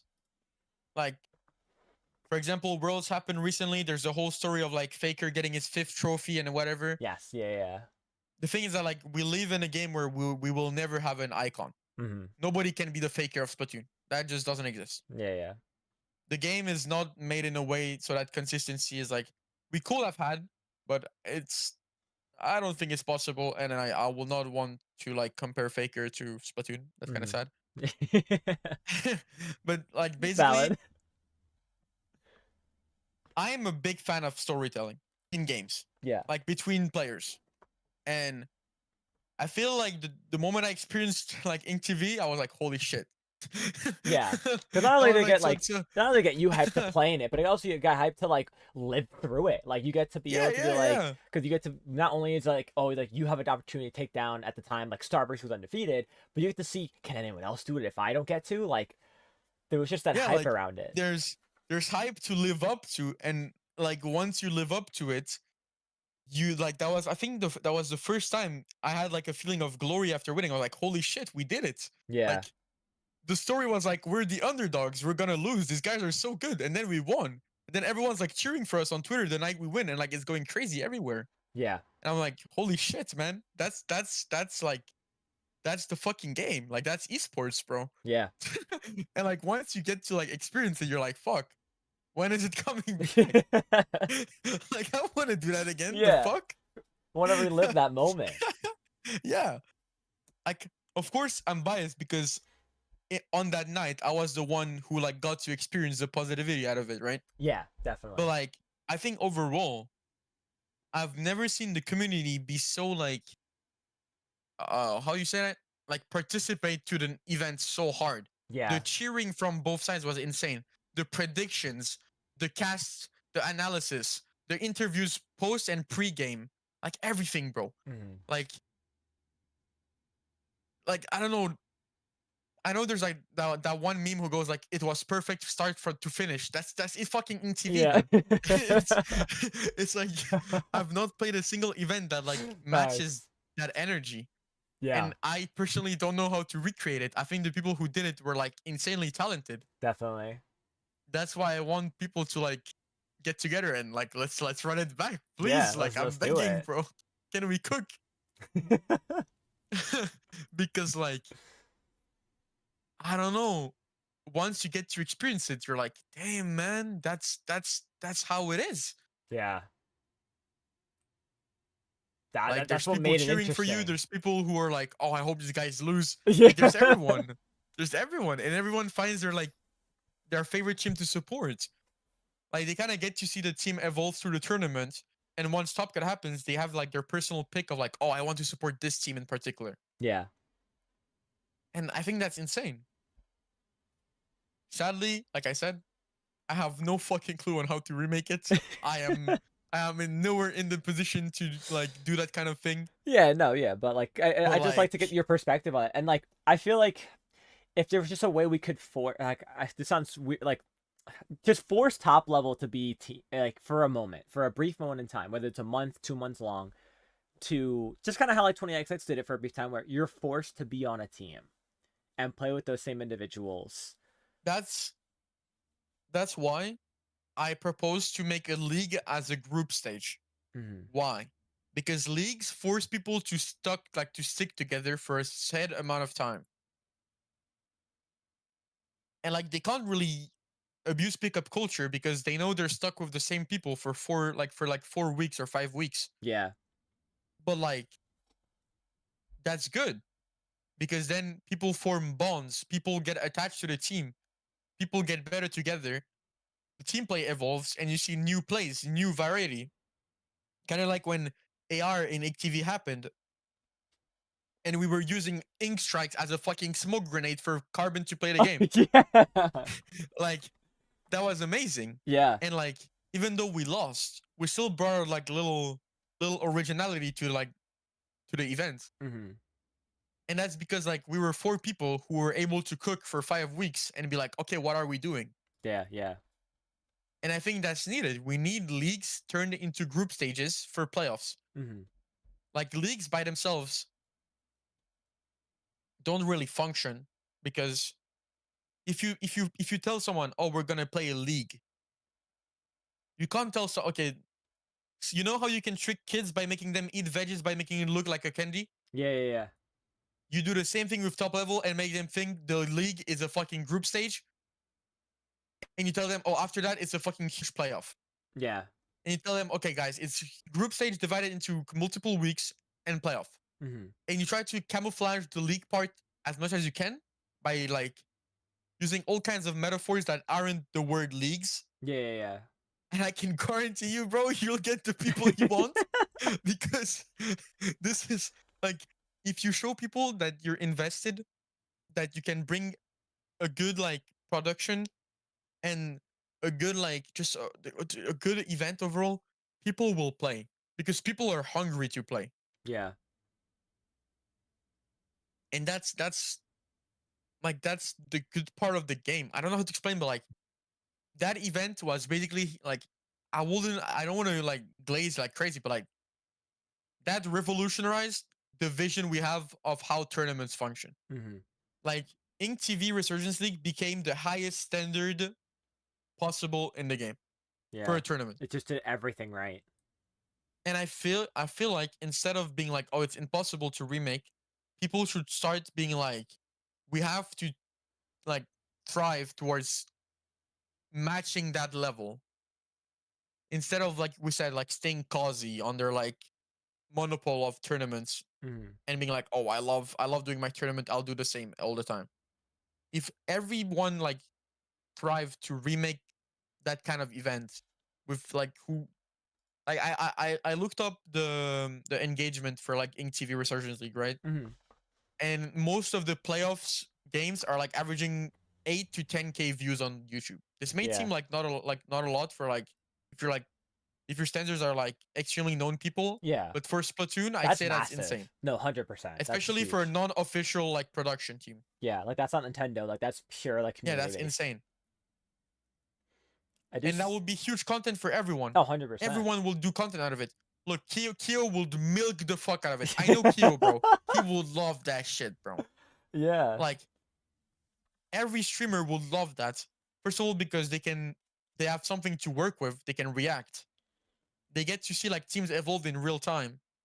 And I feel like I don't know during InkTV there was so much like like couch watch parties, Yeah. like react streams, like everything, man. Mhm. It was everyone was so engaged in the tournament. Like I don't know if I'm the one who's biased because like it was amazing for me. Like that's why I'm saying like my opinion may be biased because I basically got to live one of the best night of my life on the game out of that event, right? Yeah. But like I feel like overall most people were satisfied. Like and let's say like in the craziest part of Ink TV is that it could have probably been better. Like there were probably things that could have been better, and that's crazy to say, right? Because like Yeah. the tournament was already so good. Yeah. But like I'm sure like if people work together, it will be possible to like cook something and get people to play together for Mhm. a long on the long term. Yeah. I have a Like I think go ahead, Oh, I was sorry. gonna say, someone had asked in the chat for like the TO side of things, um, if you had any ideas how they could promote the storyline aside from DMing plus players. I mean, that's what I said with having someone who works as kind of like the analyst for the TOs. Hmm. You need someone who's passionate about the game. Yeah, yeah, You need someone who likes the game, who loves competitive, who kind of like who is unbiased about most players. It's okay to have a favorite, but like when you talk about like storylines, you need to be like not biased. yeah, Of course, there can be a favorite team. That's normal. If the team is better than the other, they will be the favorites, right? yeah, But basically, you need someone who knows this shit, who knows who's good, who knows what's the matchups. Like, I don't know. For example, let's say the I don't know, like let's say the Yoshel group participated to a league, hmm, and their opponent is like I don't know, like let's say it's Moonlight versus Yoshel's pickup. hmm, The storyline could be like a slight domination towards Yoshel's like pickup group, but we've seen Moonlight make like extreme comebacks slash surprise people. hmm, And out of that, you can cook so much things. Because since you know that the sets can be close, you can hype it up and be like, will they do it again? How will they do it? Like, is today the day? Like, that's like so stupid, right? But like, that's what would someone work. who's Yeah, like good at it can make something good out of it. yeah, Sadly, Splatoon is that kind of game where like you don't have much to work with. So you have to do the best with what you have in your hands. hmm, That's kind of how you have to cook, right? yeah, and I think that makes a lot of sense too. And having someone that's able to bring that hype, because I mean, I've watched a handful of tournaments, and sometimes like no fault to some of the commentators, but some of them aren't as entertaining or interesting when it comes to some parts of the tournament that you're watching. But if you have somebody Yeah. that could be the analyst type of to bring in that hype, and then you have hype commentators that are able to bring it follow up with that hype that the analyst just dropped on you, kind of like how with 20XX League when I did the player interviews as well as the kind of like quote unquote analyst desk. It was kind of like predictions with Popgun 9 and Kbot. It's like we were bringing a lot of this like attraction and being able to hype it up, and it went right into the commentators, which I think was Popgun and Falco, that continued bringing that hype along with it. Like, oh, you just heard these players say this about each other, this about that, and here's what we thought before. Like, let's see if we can continue it. Like keep riding that momentum, basically. Like you're helping keep the momentum flowing. I agree. I think like what's it called? Um oh what did I want to what did I want to say? Well, let me think a bit. You're good. Um for me the whole challenge of creating those storylines, right? Is that you have to create a form of rivalry.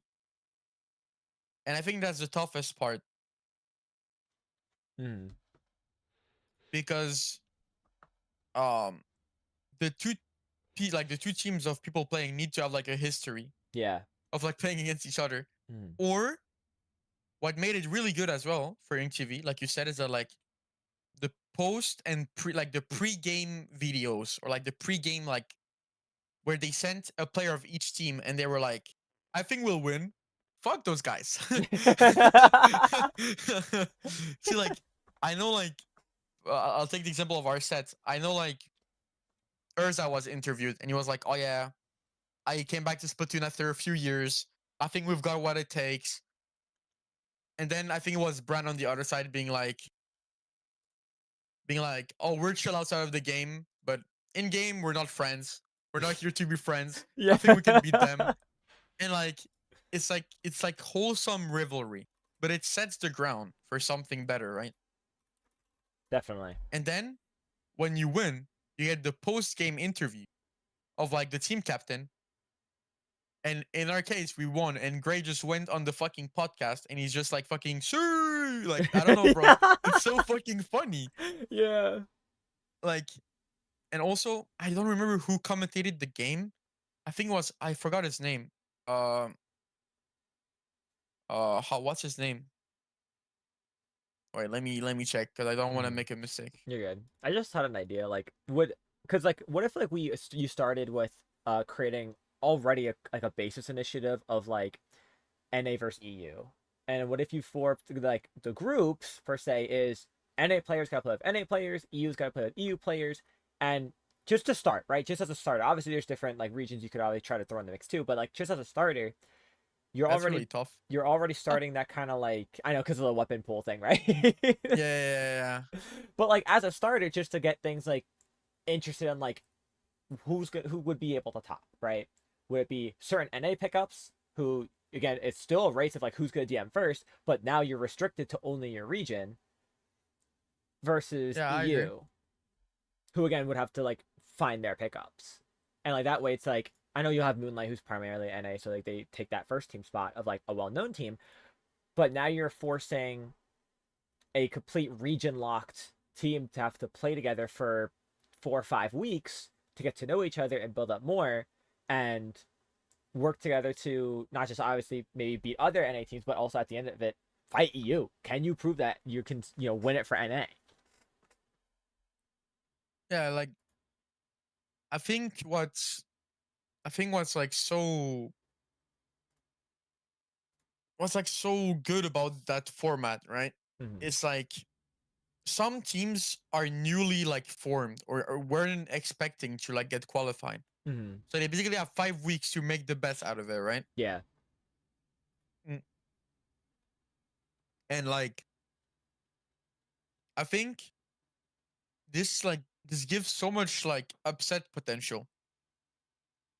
I during InkTV, for example, there are something well, for any top player watching this stream, I do not recommend doing this. Please don't do that. Where we were dodging certain teams Mm-hmm. because in our case, for example, Alliance Rogue, we ran our little carbon splash neo combo, right? Yeah, yeah, yeah.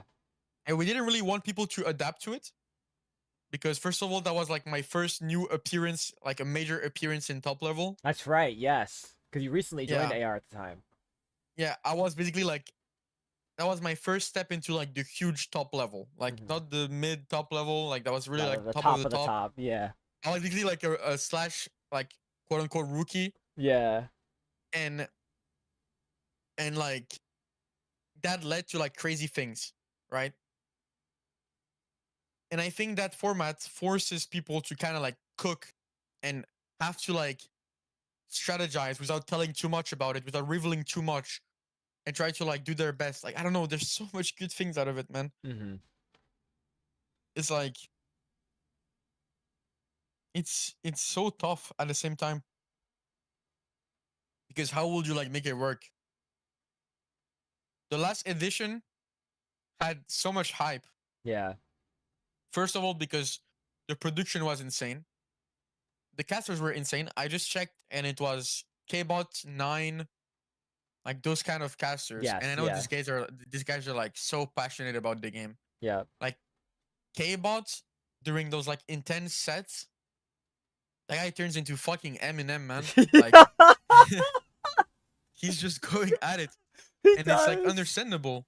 Like you know what's going on. The That's the Eminem of craziest part, right? casters. Yeah. I swear. Like this guy makes the game hype. Even for people who don't know what's going on. Yeah. He's just got that like serious but like hype tone to it because like he like locks in his voice. It's so funny. You could like tell. No, I agree. And I know because I've watched my set countless of fucking times. Yeah. And like As you it's should. always crazy. Yeah, like hey man, I don't win much in my career, so I gotta make I gotta make feel the that most one. of it, bro. Gotta make the I, most of it, bro. I feel that. Well, yeah, basically like I think the standards are high, but they're not impossible to reach. Definitely. I think we can cook something. We just need to get the best out of every world to collab together. Hmm. I know Prochara has like insane reach. This guy has like every connection in the world. Yeah. So he could probably like make it happen, as in like making TOs aware or like spreading the word. But at the same time, the only downside of my opinion being said right now is that it could be an insanely biased. Like maybe I'm the only person who thinks that will be a good idea, you know? Hmm. Like I don't know if the other top players will fuck with that, Yeah. Yeah. but I think most people like the event. But I genuinely think like even if we don't do something like alike to Ink TV, I think we can still get it can only be positive to get everyone to like speak with each other, right? Yeah, exactly. And like worst comes to worst is like let's say like that like hidden league idea is popped out there. At the end of it all, like you'd still have a prize pool that somebody can win. You would still have Yeah.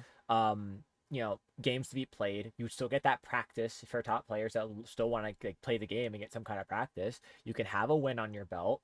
Like you might not like the way it is, but at the end of the day, it's like you could still be walking away with cash. You could still be walking away with a win on it and being like, I beat this person again. Like I wish I could, or like I wanted to. Yeah. And also you get the viewership, right? That's another huge thing. It's like you get people coming to your streams or just watching the set, cheering you on, things like that. Like it's it's an experiment that like again that where it comes down to everyone needs to play their part in it just to try it, even if at first it doesn't Yeah. seem interesting, just try it. The worst that happens is that you played Splatoon like you were going to anyway. Oh, I agree. And like what's it called? The thing with I think the conclusion of all of it comes down to Hmm. tournaments need to adapt to the current situation of the game where they need to try and find solutions with us on how to make teams. Yeah. Because we as players, all we can do is like be like, hey man, want to make a team? Yes, no, right? Hmm. But like realistically, the formats of tournaments don't really push you to make a team. Yeah. And that's not a problem, quote unquote, because like that's not what a tournament is meant to be for, right? Hmm.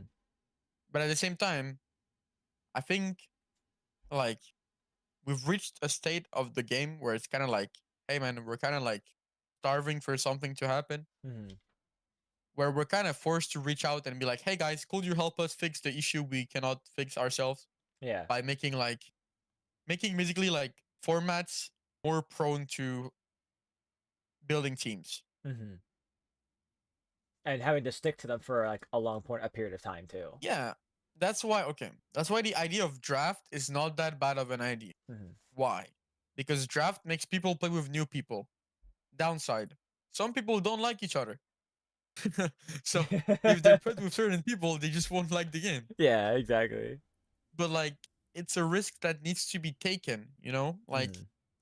I don't know how to explain, but we need something that would ally players together and make people discover new talents, being like, oh, maybe that guy can make a team with me. He seems to be greater than I expected, actually. Mm-hmm. Or people who will have never played together actually get to play together, and they're like, oh, that guy is actually like really good. I didn't know that guy before. Maybe I can like put a bit of spotlight on him. Like, you know what I mean? Yeah, force the engagement and Yeah, experimentation instead of just being like it's a kind of almost like instead of putting it in like the hands of top level players to make those teams they want to, kind of force the idea of you're gonna play with these three other players, you're gonna deal with it for 4 weeks, and then you can go your separate ways if you really wish to. yeah. And like I said, see, because like that way of saying it seems like a bit like not encouraging. That's Yeah, why no, yeah, but you gotta like hype it That's up why more. we need to do the fucking kids let you stick, like the kids Yeah. with letters technique. You need to hide the forced by the hand, like hand forced, by something cool. You need to make them believe that they're gonna go for a cool ride with a cool reward Yep. and with good investment on both sides. Mm-hmm. And then everyone will be like, okay, well, give it a try, right? Like there's no other things going on right now, so let's play it. Yeah.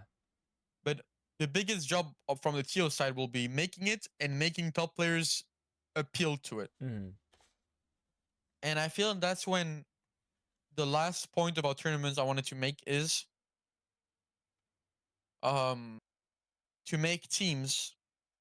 I think this is something that needs to be really, really directed towards top players. Mm-hmm. Because I don't see mid levels or low levels having trouble making damage teams. Mm-hmm. Because there's so much more players and so much more weapons, right? Yeah, definitely. But in our case, no matter how much players or people we get, since the traction is always around the 20 best, we don't really get to see new things or get new teams. Mm-hmm. Hence why those kind of tournaments at first will need to be like directed towards top level. And if they work for us, and I think I stand by the logic, if a tournament works for top level, you can adapt it to whoever the fuck you want it to be for, it'll work the same way. Mm-hmm. Because I feel like top players have like standards that are like high, despite not really mentioning it ever. Mm-hmm. Like there's still some expectations somehow. And if the if like the top player, like if the event catered to top level works, you're most likely guaranteed that it's gonna function for like other levels as well. And that's where you can adapt the tournament, like have a beta bracket or like a whatever, right? Yeah. But like I said, at first it needs to be like it needs to aim like our specific player level, or like yeah, you understand. Yeah, keep it like for right now in the start of it, keep the attention towards top level. And if Yeah, things because work well, feel free to like start slowly yeah, pushing it down the ladder. because realistically, if top players make teams, I feel like people watch teams and then they're like, oh, I want a team. Because holy Yeah. shit, those guys are teams, and everyone's a team. And if everyone's a team, I need a team because I want to play against teams. Mm-hmm. And I think also practice is better with teams. Playing against a team, playing against a team is always more beneficial to learn. I know in plus one sometimes you see things like scrim teams only, Mm-hmm. which is like good luck finding, but like, hey man, I respect the hustle because a pickup, there's many issues in a pickup when you scrim them. First of all, what if they start memeing? that happens a lot, more than you think probably, Mm-hmm. because well, people have nothing to lose. It's a pickup, so they just stroll. They don't Yeah. really practice. Mm-hmm. Second of all, when you finish the scrim, the pickup you've played against might never play against you again. So what did you truly learn? You can learn like major mistakes, but if you're in +1, most of like the mistakes you can fix by playing against anyone are most likely fixed. Or if they're not, you can like fix them along the way. But like the people you play against don't really matter. Yeah. But then for specific issues, you really want to play against teams because first of all, you're nearly guaranteed both teams will take it seriously. You can schedule easier because you just DM the same people all the time and be like, "Hey guys, can you play today at this time?" Yeah, scrim found, and then you just go like, "Oh yeah, we can." And finding scrims becomes way easier. And then like, there's no downsides to teams. Like that's the fucking problem. It's like there's no downsides, but nobody wants them. Mm-hmm. And I don't like the fact that we're praising not having teams because that's like what kills the scene. Yeah. That's I don't know. I guess my point of view on it, at least. Yeah. No, I get it because I mean I could tell you from the perspective of being like a mid to low mid level player, like in the era in the section of mid level, like towards like the lower end, like I'm already seeing the pickup culture bleed into it. Like it's just something that's like coming down the chain, and it's because we're at a point right now where like a lot of top players do stream, and they always do see these Yeah. pickups from here and there, and obviously we see like the tweets of like these pickups that are forming for every other tournament, and Yeah, I because get it. top level has that such a big effect on way more than just what they do, but like what they play and such. Other Yeah. players who are lower level just see that and be like, if it works for them, I don't see why it wouldn't work for me. So that's why we've seen like you said before, like the Harshi group that plays in like pickups all the time, that has a huge group of Yeah. people. And like for me, like there's a handful of people that I've seen that mainly play in pickups rather than trying to form a team. Yeah, like that's understandable. Is because, like I said, I think top players underestimate the consequences of our own actions Mm-hmm. on like the entire scene. Yeah, Because once we get teams, people want teams. Once we stop being like doing wanting teams. teams, nobody wants a team. Yeah. Because if the top level is not doing a team, then surely making a team is not the way to win. So we don't make a team. Mm-hmm. But the issue is like, yo, we need teams, guys. Like, Yeah. uh, that's how the game lives. We need teams because teams are the core of the game. It's a fucking team game. Yeah. We don't just like not make teams. That's kind of like that's It's, counterintuitive. as I say, it's redundant. It's against the whole point of it. Yeah, like even then, like I don't understand why we're praising pickup culture so much. Like as someone who doesn't win shit, I'm frustrated Mm-hmm. because I don't win. People who do pickups often don't win. They see the same people winning, and instead of being like, let's make a team and get better, they're like, oh fuck it, I'll just DM someone else. But then they don't win, and they still say like they still stick to that like that way of thinking. Yeah, So rather like instead of like commit more time to it, it's like let me just yeah, keep gambling with different pickups until one of them clicks and works and does better.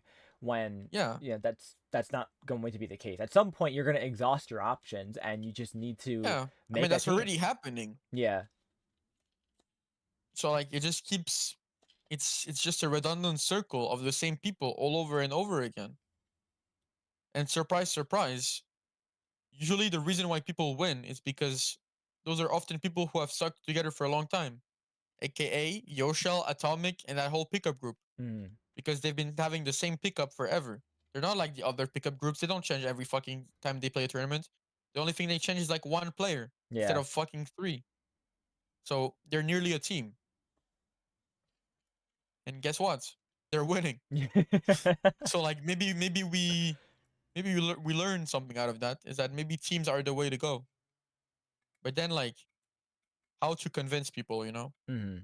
It's just got to build that incentive of like that's when the creating the tournament aspect of it, or group or draft aspect out of it comes into play, that kind of forces that want or that idea of like, hey, like we want to build teams. If we're exhausting all of our pickup options, oh look, now there's something we could try it, and there's this huge tournament that's got good production, a good decent prize.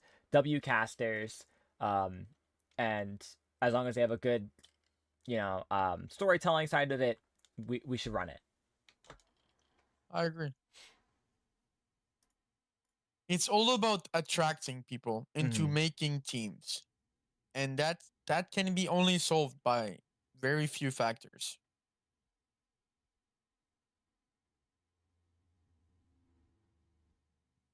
And at the current time, those factors are sadly not really there. Mm-hmm. But you can't blame anyone because it's a recent issue. Yeah, it's just about finding the solution for it that we could start like trying to implement just to try to solve the problems at hand. Yeah, I agree. Like that's the whole like challenge of the like current scene is like we need to rebuild. Mm-hmm. I don't know when we lost everything, but we need to rebuild, bro. Like Yeah. something happened. I don't know what was like the turning point, but I think I mean I know what it is. As a Mm-hmm. top level player, I know what happened. Everyone should kind of be aware of what happened. Yeah. Uh, I mean, it's not a hot take. It's just reality. I just don't know if I'll get like hated on stream if I say it. It's like it's up I'll to just say it you. anyways Okay. because I'm like the hot take warrior. We all know impact of Jackpot's ban over the competitive scene. Yeah. The lack of a real challenge has made a great impact over the game. Mm-hmm. Despite you can hate them, love them, whatever the fuck, I don't really care. Um, their impact over the competitive scene was, well, as we can see, it did do something. Yeah. Even though, like, you will expect like people to move on, it doesn't really work like that, sadly, because in this era of the game we're in, um, we don't really get to like, we just don't really get to make the same things we used to be able to do before. Mm-hmm. Yeah. That like when Jackpot won, right? It was like the goal was there. There was a goal that there's someone now that has a crown that Yeah, there's a goal to beat. There's somebody to beat. There's a and team there that was to beat. somebody to defeat, somebody to like dethrone. Yeah. And ever since that moment in time, because there is no throne now, because there's no goal, there's nothing to fight for. So I think when it Yeah, comes to nobody rebuilding, nobody's winning because there's no team. yeah, So there's no domination. There's nobody to like dethrone. Everyone's winning and losing. yeah. So when it comes to like that, like rebuilding, I feel it starts at the top, trying to create the throne again. The rebuilding the throne, like what is something that we can make players build that team for, that they can go again, like try to compete for, and then if they win it, couple months down the line, whenever, couple months, right? It's back again. Here's your chance. And of course, Yeah, I obviously, it agree. depends on like the time of year. And honestly, I think the summertime low key might be the best time of year to do it because that's when most people are off of school, and a lot of people right now, of course, playing Splatoon are in school. Um, you have that prime area that you could implement that, where it's like a summer throne that every year you could try to come back and compete for. True. I mean, there's also like, I mean, you could say summer is the best time. It's kind of double edged sword because you also have the people who go on vacation. That's true. Yeah. So I feel like most tournaments are like builds in like September, kind hmm of like when people actually come back, and it's still like that kind of like break. You're still in that kind of like break vibe, but everyone's back on the game, back to like ready to grind after a fresh break. Yeah. Because the issue with putting that in summer is like there's already so much in the summer. That's true. Yeah. That's a lot that goes on. Despite like look, the winter and fall are like so empty nowadays. hmm Like there's no majors, no nothing being announced. It's like a wintertime championship wouldn't be a bad idea. Yeah, because I think most countries get like a winter break. Oh, that's true. Yeah, that's true. So it's like theoretically you have like a week period that you could really try Because to like, look, implement it. you put the if the event will be like in a league, like league into playoffs, you put the league during like when people are in school because you can schedule, right? Yeah. And once break starts, you can start kind of like imposing when, like, which day it takes place on. So you can be like, okay, so this day, guys, schedule please. And like, since everyone's on break, everyone has like time to like play the game Hmm. and actually participate. I think that's kind of how it has to function. I mean, that's how it can function.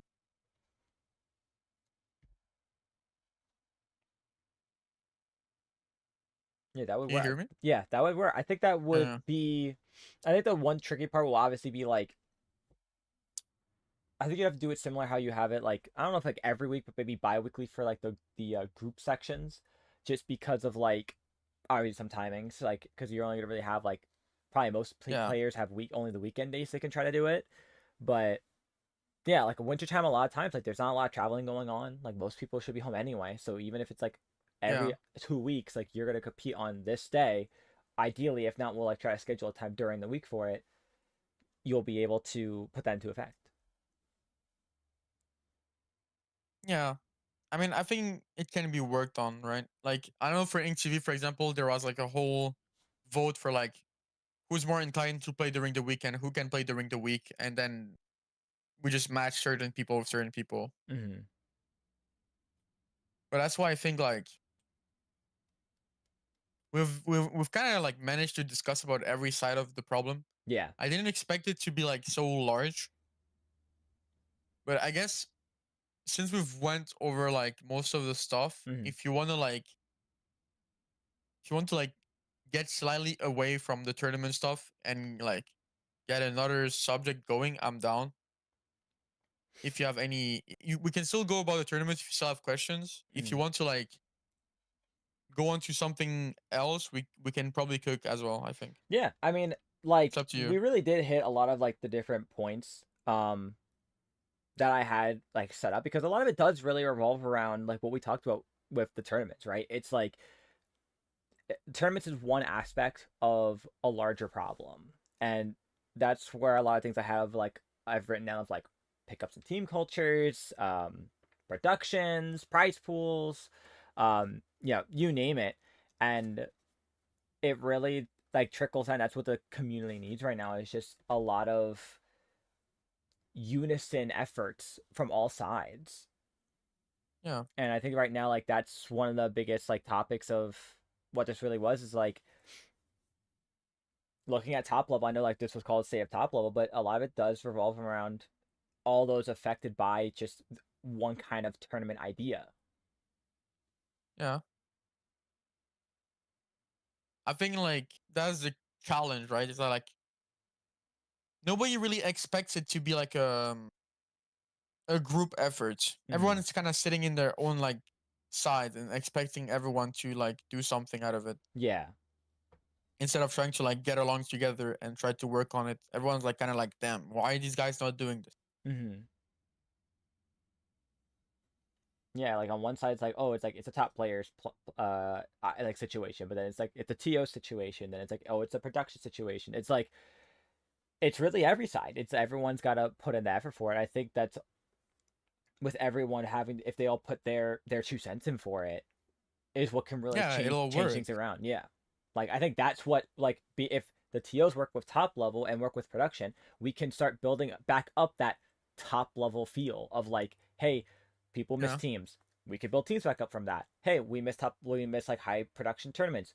Take your time and like push certain TOs together. Give up on those like smaller ones that don't have that many, like maybe 7 teams that compete, into more production based items for types of prize pools. You could reach out to artists, build up over time like a prize pool that you could put together so that there's more incentive. Like a lot of the problem just boil down to just everyone needing to put in their own side.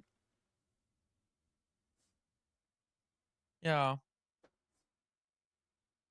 I mean, I think that's the thing with most games I've played, at least, is that like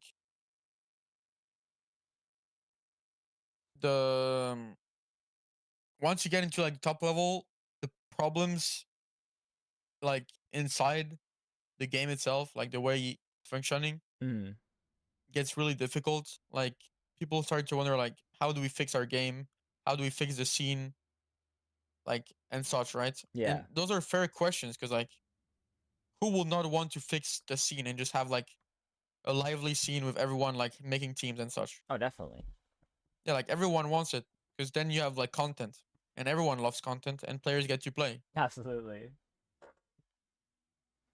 And I think that's legit to want that.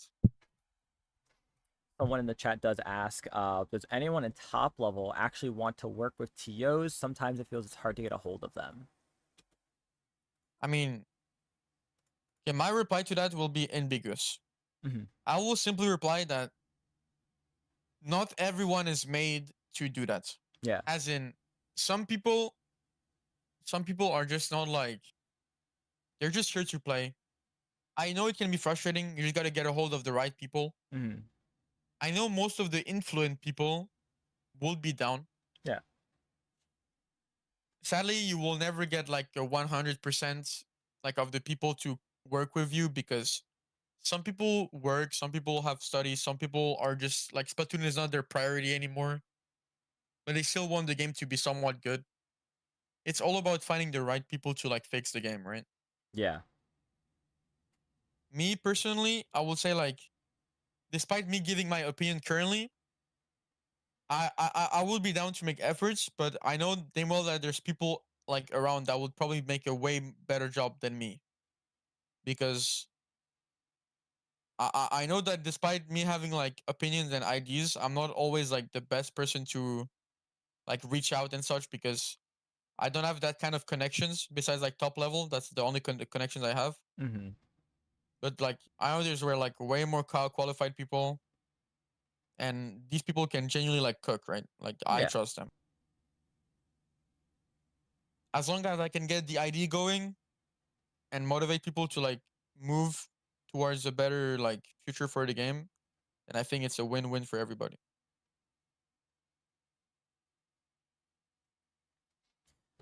They kind of brought them asking that question brought on an idea to me. So like I know something that a lot of um this will probably be one of the last topics. I know we're already like over like 2.5 hours, so I don't want to take up more of your time.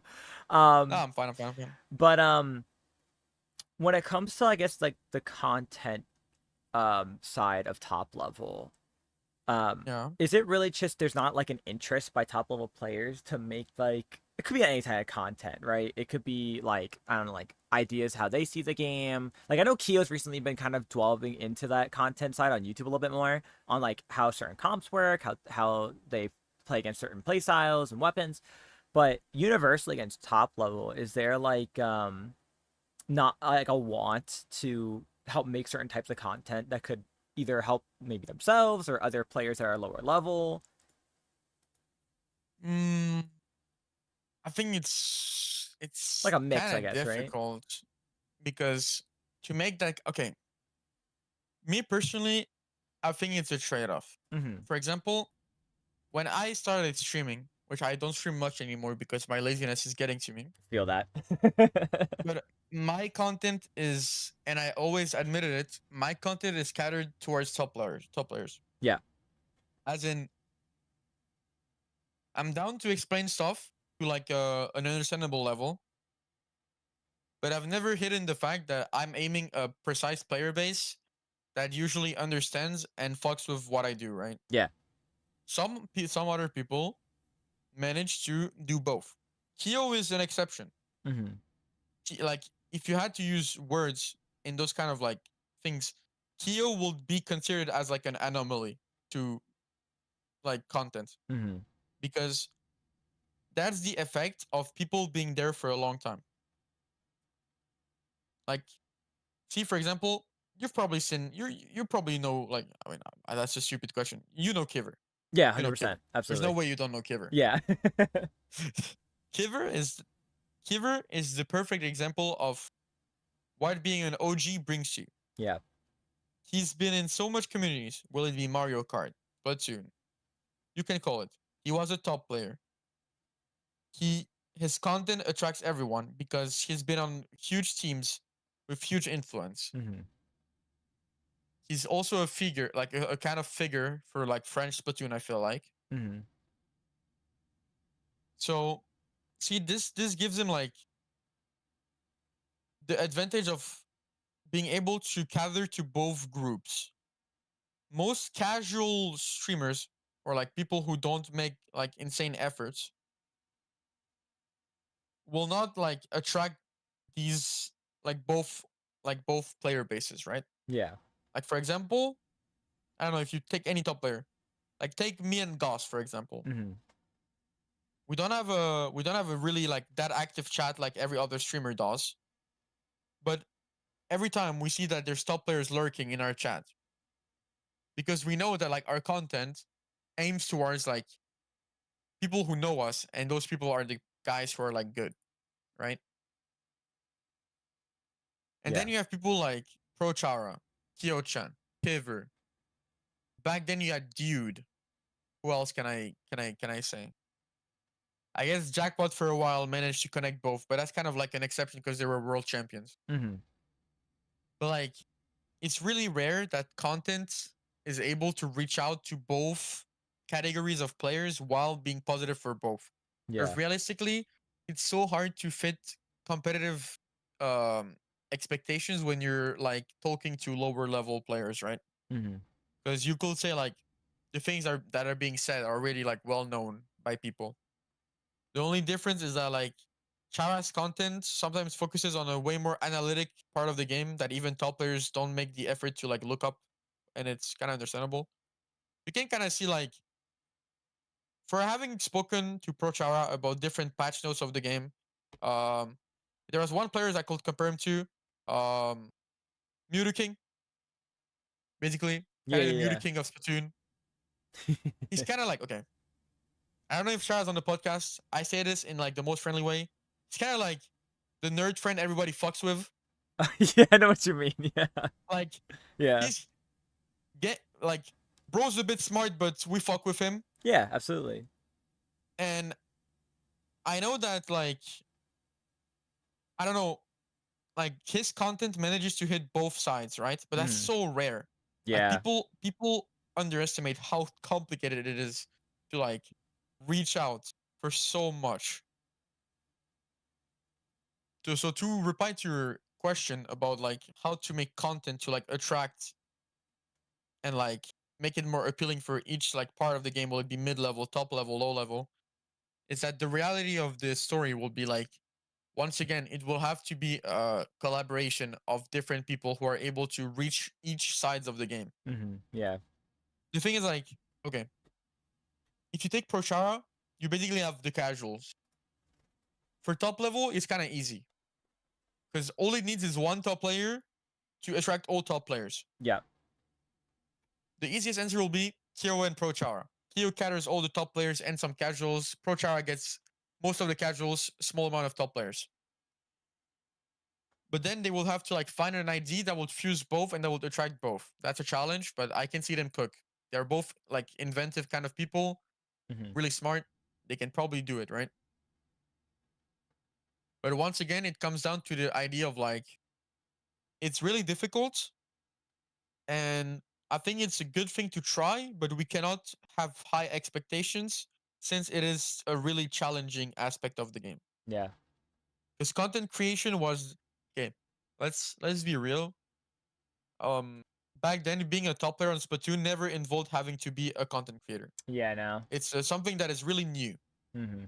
So let's say that like top players were never like intended to have those like we were not prepared to have such an influence over the game. I Mm-hmm. mean, we have some influence over like it's easy for us to like be understandable about like oh we know that we're gonna affect the meta Yeah. because we're the best players.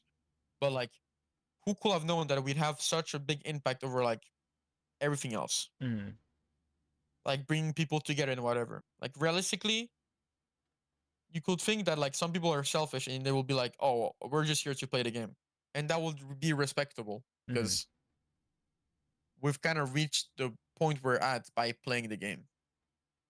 So you can't even blame people for just being like, "Oh, I play the game. I want to play the game," because that's kind of what it's all about. The whole part of like, like having Twitter, having Twitch, and like animating both, making certain takes, Hmm. taking certain positions. That's I wouldn't say that's like new at the core, but that's something people weren't used to. And you can easily see that if you go some years back, where people were like more comfortable, certain like saying certain things, like being way more open about their criticism and everything, right? Yeah. Nowadays, people are more considerate about what they say, about which position they take in any kind of arguments, right? Hmm. Which is like, it's really good, right? But I'm just saying, like, not everyone is used to that kind of things, especially the new top players, right? That's why I was advising like people like Keo, Kiver, like those guys have been there for a while, so they know what they're doing Yeah. basically.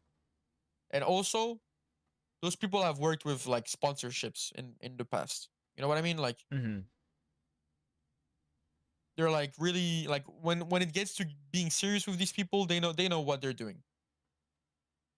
That's what I was saying when I was saying like not everyone is made to discuss or help those kind of projects because some people realistically just want to like play the game.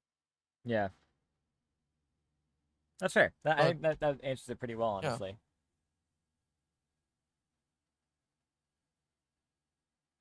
if you have any other questions, I'm down. I really have whatever amount of time. My uni starts really late tomorrow, so I'm down. Even if it means like 1 more hour, I don't care.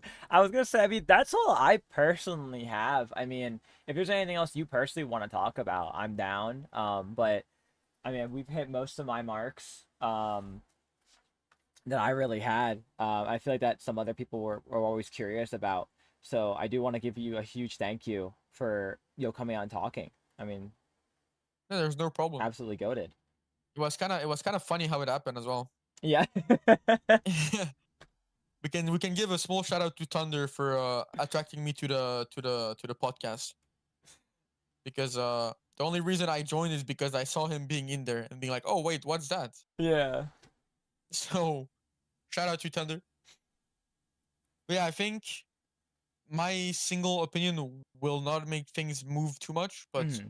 I think there's people on the stream that I've seen in the viewer. Like I checked who's watching. I know there's like some influent people who are hearing me right now, Hmm. and I know I can place my trust in those people to manage something that I probably cannot, and I am willing to help if necessary, right?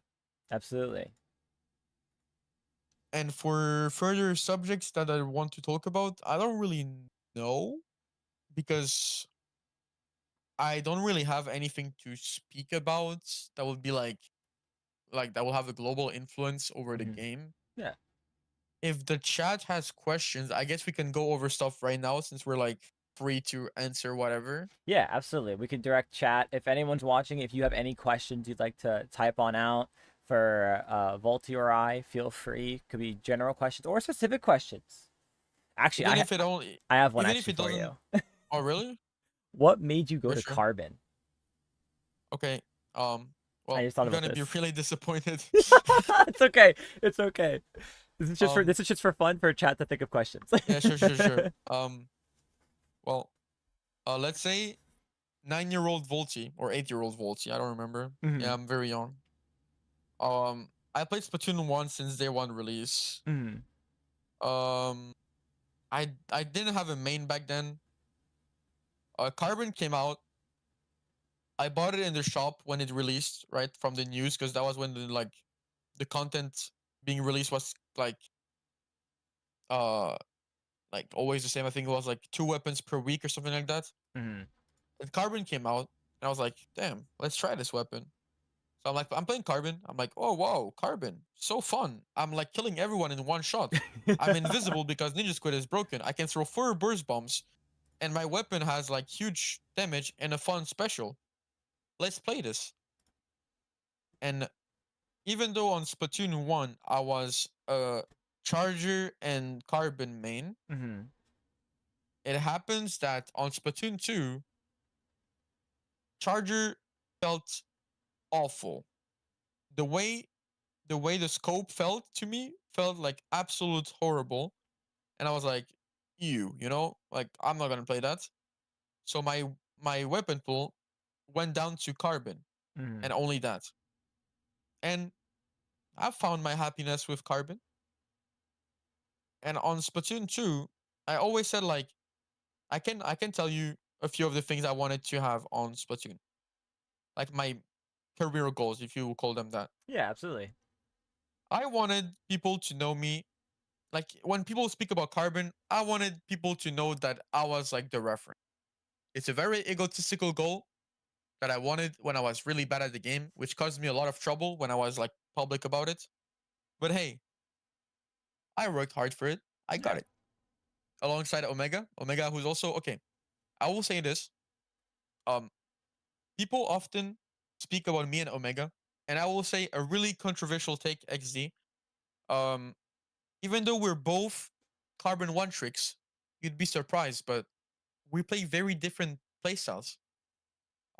So despite people comparing us for like the spots of like who represents Carbon, he plays a playstyle that I am not able to play, and I think it's vice versa to a certain extent, right? Mm-hmm.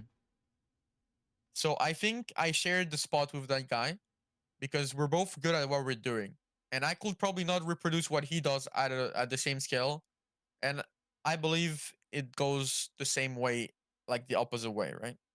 Like we're good at what we're doing, and I respect that. There's no rivalry or whatsoever, Yeah. or if there's one, it's only in game. So that was one of my goals. My second goal happened unexpectedly, and I know it's only a top level thing. Due to Ink TV, once again, there's on Flounder, there's like uh, you know how the map works, right? Like you know how it Yeah. looks. So you have the like main wall that climbs directly to the zone, and Mm-hmm. that one other wall that goes like under. And there's like a wall in between that leads from the far bottom to like the zone, but like from another angle. And due to me abusing that wall with my weapon, which basically gives free retakes every time someone's not aware, like I've heard people call it the Volty wall, and I was like, yo, that's so cool, because I've always wanted a spot on the map to have my name on it. Yeah. Uh, I was not expecting that map because at first I really disliked it, That's fair. but hey, I cooked, and here we are, and I love it. I'm all down for it. I know this is self glazing, but I'm really happy. No, that's completely understandable. It's such a cool thing to have like a term built in around you. Yeah. And my third goal is still unreached, and I don't know when it will happen. Um, I want to win a major. That's valid. No, that's a valid one. I think that's the most important one, but it still hasn't happened once. So, hey guys, if there's anyone in the chat who wants to play with me, guys, and we can win a major, please reach out. But yeah, that's basically like my big three of Yeah. like the stuff I wanted to do. So like most of it is out of the way. So my Hmm. main focus is just like on winning. Nice. Now we have to win. Yeah, like there. Now you have to, so that way, like, now, we can make a banger edit referring back to this. yeah. Now we just have to win because that's the only thing that matters at this point of the Yeah. game. Yeah, I think someone Oh, has a question in chat. yes. So, do you think new teams are good enough to go toe to toe with older/stronger players? The teams winning weeklies. I wonder how they stand with top level. Um, okay. There's one realistic opinion about it, and I will put it down in a way that is the least judgmental. Mhm. Um, there's a difference between teams that win weeklies and teams that don't in tournaments. It's visible. The people who win the like little weeklies every time, they're slightly better. Like you can see, it's like the sets are more close. I know recently I've played a set against I don't know who it was. I think it was like I don't know if it was Mocha or Archie or they both at the same time. They actually played really well. Like I said on stream, I think I was surprised because I've played against them multiple times. Sometimes it happens to be like a normal set, like where you like expect us to win, and sometimes like toe to toe, and I'm like, damn, those guys are actually like making progress. But to a realistic extent, I think these players need to get uh something better than a weekly experience to win against top players, because realistically, what comes down at the end in those toe-to-toe sets is how people manage pressure of being close to win or being down games. And I believe you don't learn that much from weeklies, especially if you're stomping them, Hmm. because nobody's putting a challenge on you, realistically, right? Yeah. But once these people will get to like play top level, be challenged, find themselves in those situations of disadvantage where they have to win or it's cooked, and they get to like adapt to it and understand what makes top players, they can probably like be really challenging for like the known good players. But that takes a lot of time. So you can't expect too much out of those people. Yeah, I think that's valid. They had a follow up saying how would they get that challenge, or who would they fight if the teams aren't there. I feel like that's just a case again referring back to just like tournaments, right? It's just like Yeah, presenting the option that hey, here's that tournament. You have to fight to compete for that spot. yeah.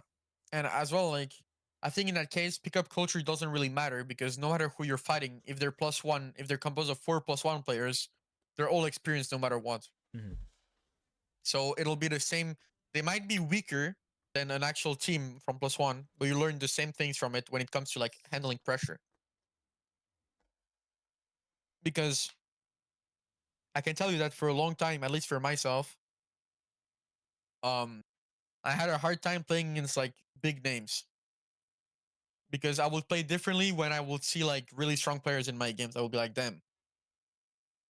But now that I've gathered more experience, especially with Alliance Rogue, that does not happen to me anymore. Hmm.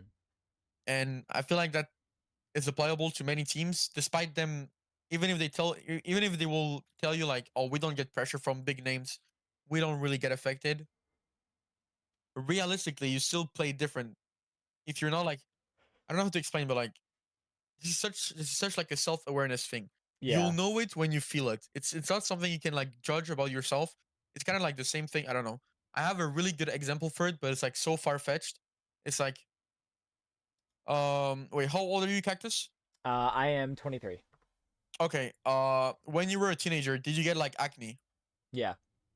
Okay. Do you also went through that stage of your life where you're like, oh, I won't get complexes out of having like stuff over my face, and then you still felt it no matter what you told yourself? Yeah. It's like Okay. the what is it? It's It's like the the same hidden thing. It's the awareness. same Yeah. thing. No matter how much you tell yourself it's not gonna happen, if you're not used to that exposure, you're gonna feel it, or Hmm. your gameplay is gonna be affected. Even Yeah. if you like, you can lie to yourself how much you want. If you don't have the experience, it'll be visible. Yep. I know I always That's feel it whenever I compete at like lands. It's like everyone always says like, "Oh, like I don't get the jitters," or like I always lock in. It's like my thing is always like seeing is how the player's movement is when they're playing, because you could see from the get go the second they launch out the shakiness in their hands, and that's something you cannot hide.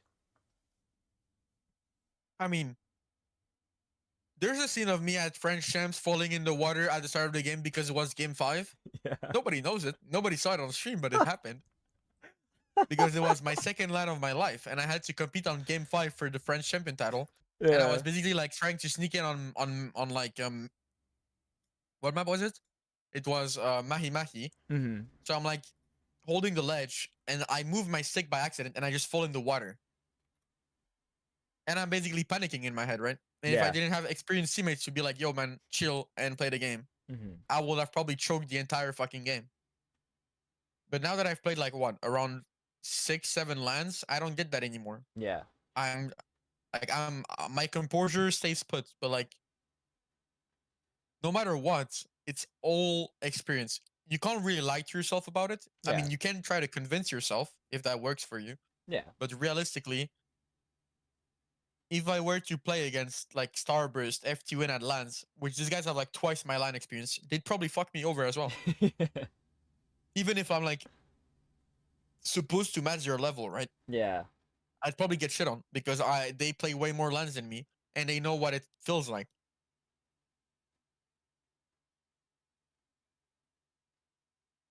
This is like a random question I just thought of. I've asked a couple players this or people this because this is something that's always Yeah. been on the back of my mind as like the months have gone by the past like 2 years.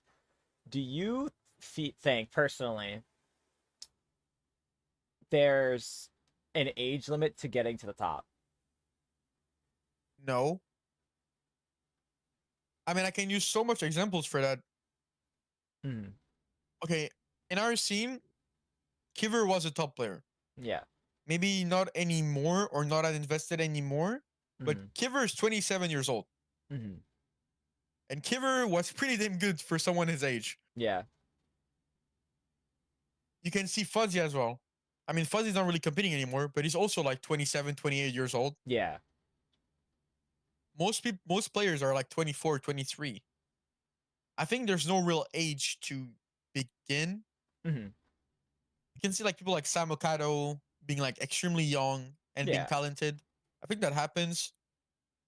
I mean, you're more used to like younger players being talented. I don't know why, but that's kind of a culture. I think it's because of like the free time too, Yeah, yeah, compared yeah. to But as you're like older. But I get that. Yeah, the I see it. difference, the difference between young people and older people when it comes to comp is like young people are gonna play, Yeah. play, play, play, play, play.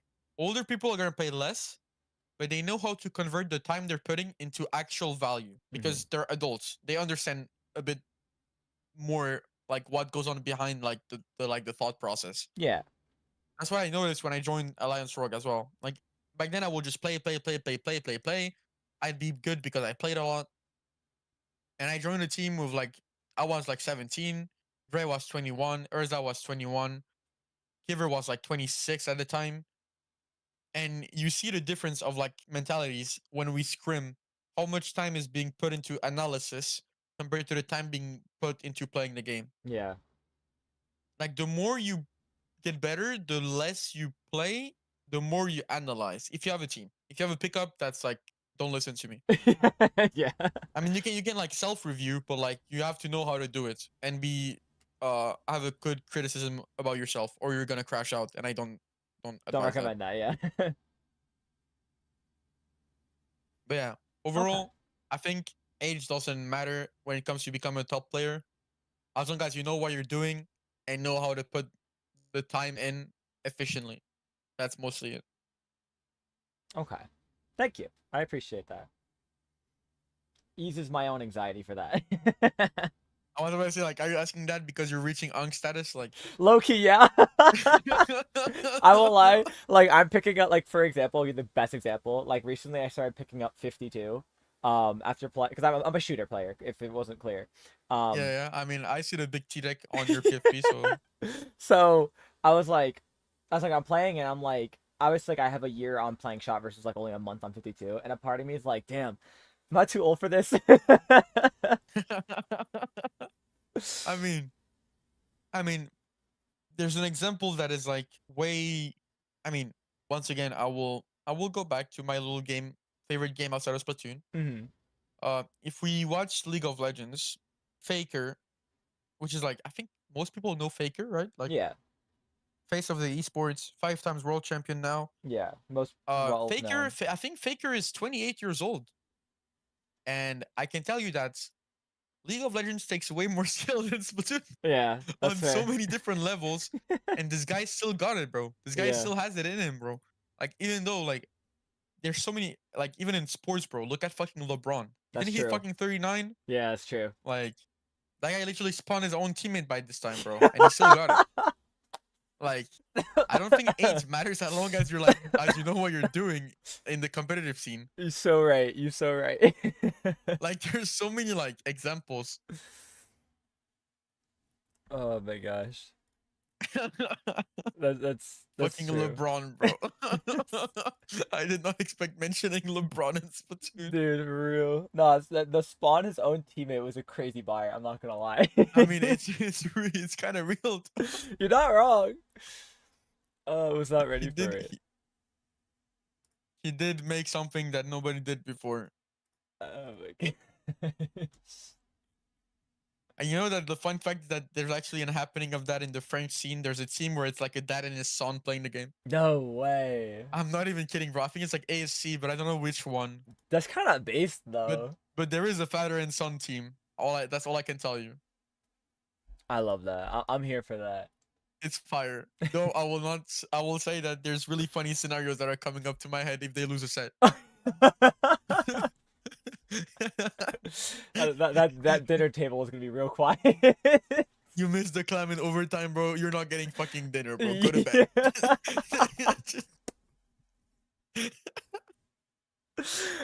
Yeah. Oh my god. You don't get to sit at my table. I scored. You get no Holy dessert fuck. tonight. You get no dessert. Dude, imagine your dad comes to your room like, okay, play solo queue. I'm gonna VOD review you. Yeah. And he's just like behind your shoulder, like, yeah, I see. Yeah. Like, Just I like think judging over your shoulder every that move. would be so terrifying. Dude, I it's so can't. funny though. I can't lie. It's like so wholesome and so funny at It the same time. is. Like, Well, imagine getting oh grounded my because you god. missed a checkpoint. You get grounded because you didn't paint the zone. Yeah. Cooked, bro. Like, what if you get it? What if you get 2+2 and your dad doesn't, bro? Do you just give him your account? Like, Yeah, let him get the experience. like once you're at school, he gets on your fucking PC and he's like, okay, guys, +3. Yeah.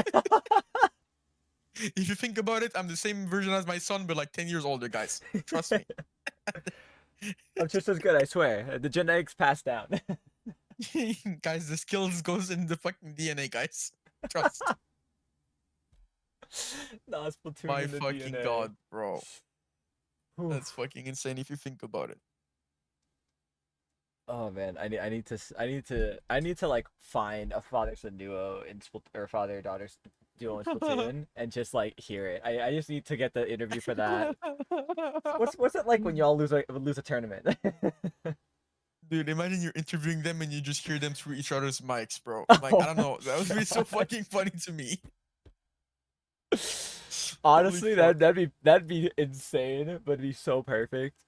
Bro, please, actually, you know what you should do if you do that? Please make them interview on the same fucking account and they just take Yes. turns with the headset, bro. Yes. Oh, I'm so down. I have to. If anyone knows a parent-child duo in Splatoon, please send them my way. Please. That'd be a It's so fucking banger, funny, bro. bro. I can't fucking stop laughing, bro. Because it's 2 a.m. for me, so everything's just so much fucking funnier, bro. What the Oh, fuck? yeah, I feel like it's like 8 o'clock for me, like at any time zone. Like I'm out of it. I'm gone. Bro, it's 2 a.m. for me. Everything's fucking funny. My mind is like thinking about 15 fucking million things at the same time. I didn't know if there's like any questions still in the chat or whatever. Not really. Just someone asking how long we've been yapping for, which it's like the time's there. It's almost 3 hours. But I Yeah. mean, I got nothing else. And if you don't really got anything else, I think it's safe to call that. Call it there. Yeah, I think we've dealt with like a lot. I was not expecting 3 hours, but we cooked. Yeah, facts. Yeah, absolutely. I mean, so then with that being said, Vaulty, thank you so much for coming on out and sharing your thoughts and your opinions on the variety of topics today, from the how top level looks for teams to, of course, tournaments in general. Um, Before we go, I'd love to give the floor to you to shout out yourself or anyone else you'd love to shout out. Like the mic is yours. Um, I will ask before I give any shoutouts. What sort of shoutouts? It could be anything. Um, It could be anything. am I supposed to like vouch someone for perhaps interview, or am I supposed to just be like, hey, shout out to this person? Oh, you could be like, like you shout out, like, follow my socials. You'd be like, shout out to my pickup group. Shout out to this person for like bringing this idea, like whatever I, you'd like. I could make a shout out, but it's like it's very controversial because it's like political. But I'm down to do it. Um, Like I said, the mic's hey, yours. Whatever you'd like. hey, shout out to all my homies in America who are from the LGBTQ plus. I hope you guys make it out. Yes. And I hope you guys are taking the right precautions. If you're in a red state, please look out for yourselves. Um, I personally can't really do much from where I am, but I hope you guys are safe. And yeah, just be aware of what's about to happen, and try to inform yourselves on how to keep being yourselves, please.